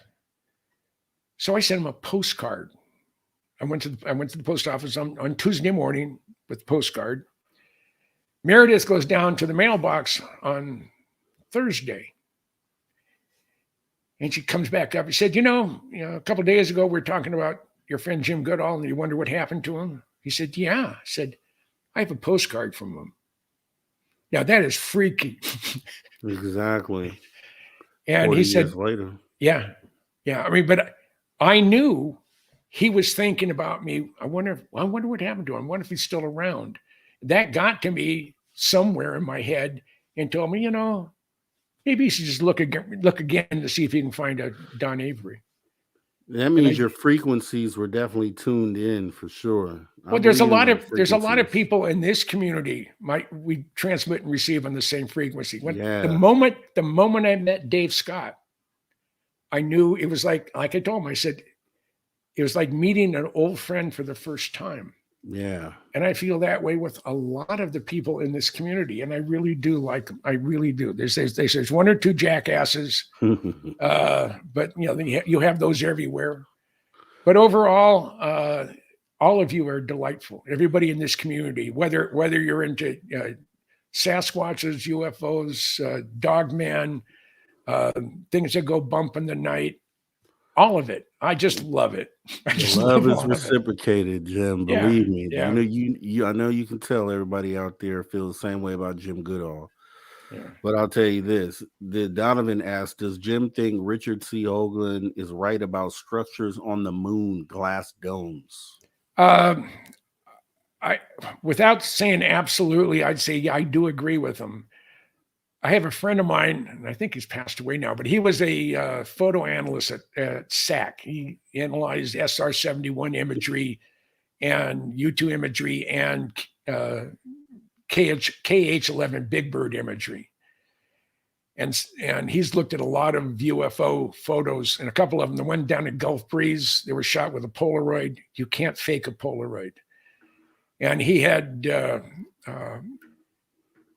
looked at some images that I had John Lear send him some images of the backside of the moon. And he was able to, he went to school, I think, for 6 months or 7 months, it's 5 hours a day or 6 hours a day, 5 days a week to become a photo analyst. And he says, there are structures, there are some big ones there. And there's been some recent reports, I think within the last week, of people saying the Chinese have seen them, the Apollo astronauts have seen them. and they probably photographed them. And those rat bastards at NASA are gonna hide all that stuff. But yeah, say it again, man. Yeah. Say it again. And Neil Warden, thank you for your press one if you love Jim. I mean, That's right. And then see all the ones. You see all the ones in there, Jim. Yeah, but I'm not universal. No doubt. I'm not universally loved. People there's no one that knows me has a neutral opinion of me. You either like me or you can't stand me. And I'm at a point in my life where I don't really give a rat's patoot if you don't like me. But if you do like me, I'll go out of my way to help you any way I can. And that's why anybody out there that is, that has a podcast and they like to inject some enthusiasm into it. Where do you start? Track me down. I'm on Facebook. That's the only place that that's the only thing I do outside of being a talking head is I'm on Facebook, Jim Goodall. And you come in and you put a note saying, hey, I have a podcast. I need someone I need my first guest. Can it be you? And my answer would be yes. There you go. Because if I can help you out, I'll be more than happy to. Because I'm like my wife said, you just like to talk. And I do. That included plus the heart of Jim Goodall. That's really what it is at the end of the day. He's just a really kind person. Now, Neil asks, is the new version of the SR-71 happening? Well, I would say I hope so. The Tom Cruise airplane, and I'd have to call that the SR-72 or whatever you want to call it. It is that was created and designed by the guys at the Skunk Works. That made that, and it was so intriguing that the Chinese and the Russians repositioned some spy satellites over Palmdale and Edwards Air Force Base to capture what they could on this dark star or this SR 92 or 95, whatever it was called. It's you have to take in consideration that the contract for the first Blackbirds, which were the CIA single place A-12s, was signed in September of 1958. So that technology for the Blackbird, the Blackbird was the last military aircraft designed entirely with slide rules. Now, if you don't have white hair in your head, you have no idea what a slide rule is, but we had no computers back then. You either had a Monroe calculator, which was about, this big with more numbers than you could ever want to punch in, or you had what my dad called his supercomputer. It was a 34-inch slide rule, and it had a magnifying glass on it. You could read the really, really tiny numbers. And I have it somewhere. It's a museum piece because no one today, not even a PhD candidate, would have any idea what he was looking at if I gave him but I did ask a friend of mine. Now, he retired 5 years ago. He was the number 3 guy at the Skunk Works. And I asked him, I said, I know you can't tell me anything that's classified or anything that's sensitive, but is there anything that you are aware of that would get me excited? Because he knows what my hot buttons are. And he said, no. But that was 5 years ago. The world has changed. And we may be in the position of developing a replacement for the SR-71. There's no substitute for a manned or even not unmanned aerial platform to go over denied airspace. Satellites are predictable. I don't care if what you put up there, it's in a predictable orbit. You may be able to change orbits, and there may be some stealth satellites up there that went piggyback maybe on a space shuttle, or went piggyback on one of Elon's launches, or some of the other heavy lifts that we put into orbit. We don't know that. I would hope we would have something up there that would be. Thank you, Joe. That cracks me up.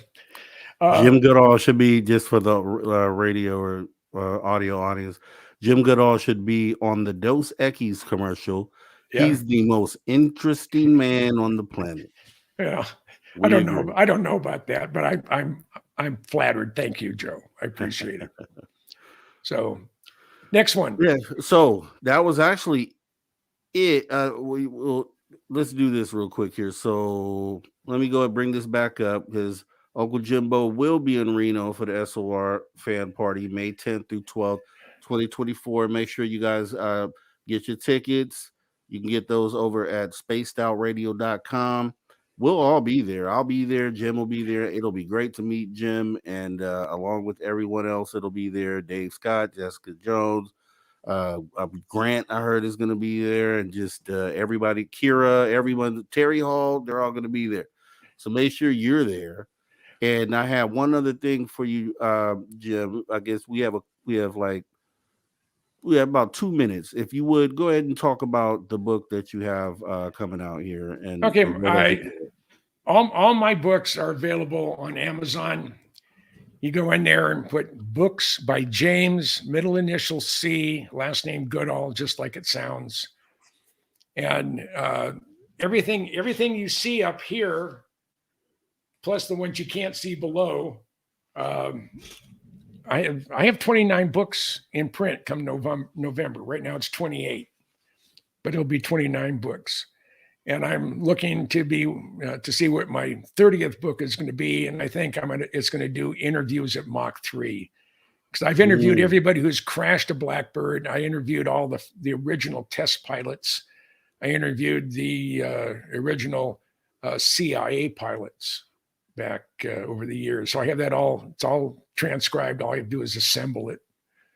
So that's going to be my next book. Nice. And how long does it take you to? I'm thinking about writing a book at some point. How long does it normally take you to get one of those together? Well, the Blackbird book over here took me 50 years. This one here took me 3 years. My Columbia to Nautilus to Columbia took me 8 months. So the best thing to do is do an outline, do a chronological outline, and put the key points. And if it's chronological, you want to go through and write the book that way, and then concentrate on item number one, the beginning. Where do you come from? Why are you going down this path? What do you hope to see? What do you hope to prove? What do you hope to explain? And then you just, but you do it on a spreadsheet.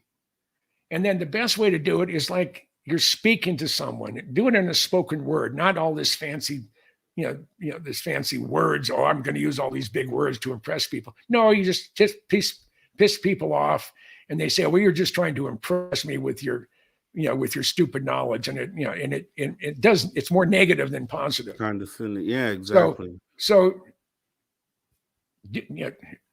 get chapter one. You have what you want to say. You have some notes. Maybe you have some names. You have some places. This is just an outline, and you go in. It's like I've been talking for the last 2 hours, and you just tell a story on that particular chapter. But you record it. Now they have software today from various sources that you can load that into your PC or into your Mac. It'll translate it. It'll put it in into a Word file. So that's the best way to start. I'm sure, and we'll do a lot more talking, obviously. Yeah. Totally appreciate you coming by. This is actually my second show as host of this After Hours. So it couldn't have been with the better person than Mr. Jim Goodall, and I totally appreciate it. I'm honored. I'm flattered, Jim, and I thank you from the bottom of my heart. I'm honored, actually. I'm totally honored. Okay. So as we prepare to bring this show to a close, I want to thank all my super chatters. We'll go ahead and go through those. We have Debster, we have T-Bone, we have Lola Bright, we have Forrest Louie, and then to all the space travelers out there, consider taking the next step and join the club. That's right. You can join our Spaced Out Radio Travelers Club for as little as $5 by joining our Patreon. We appreciate all your support, and to all our viewers across the globe, want to thank you for tuning your frequency to Spaced Out Radio. where we do what we do best. And what's that, you ask, Jim? What do we do? We do it We all. own the night. Yes. All right. You guys take care. You take care.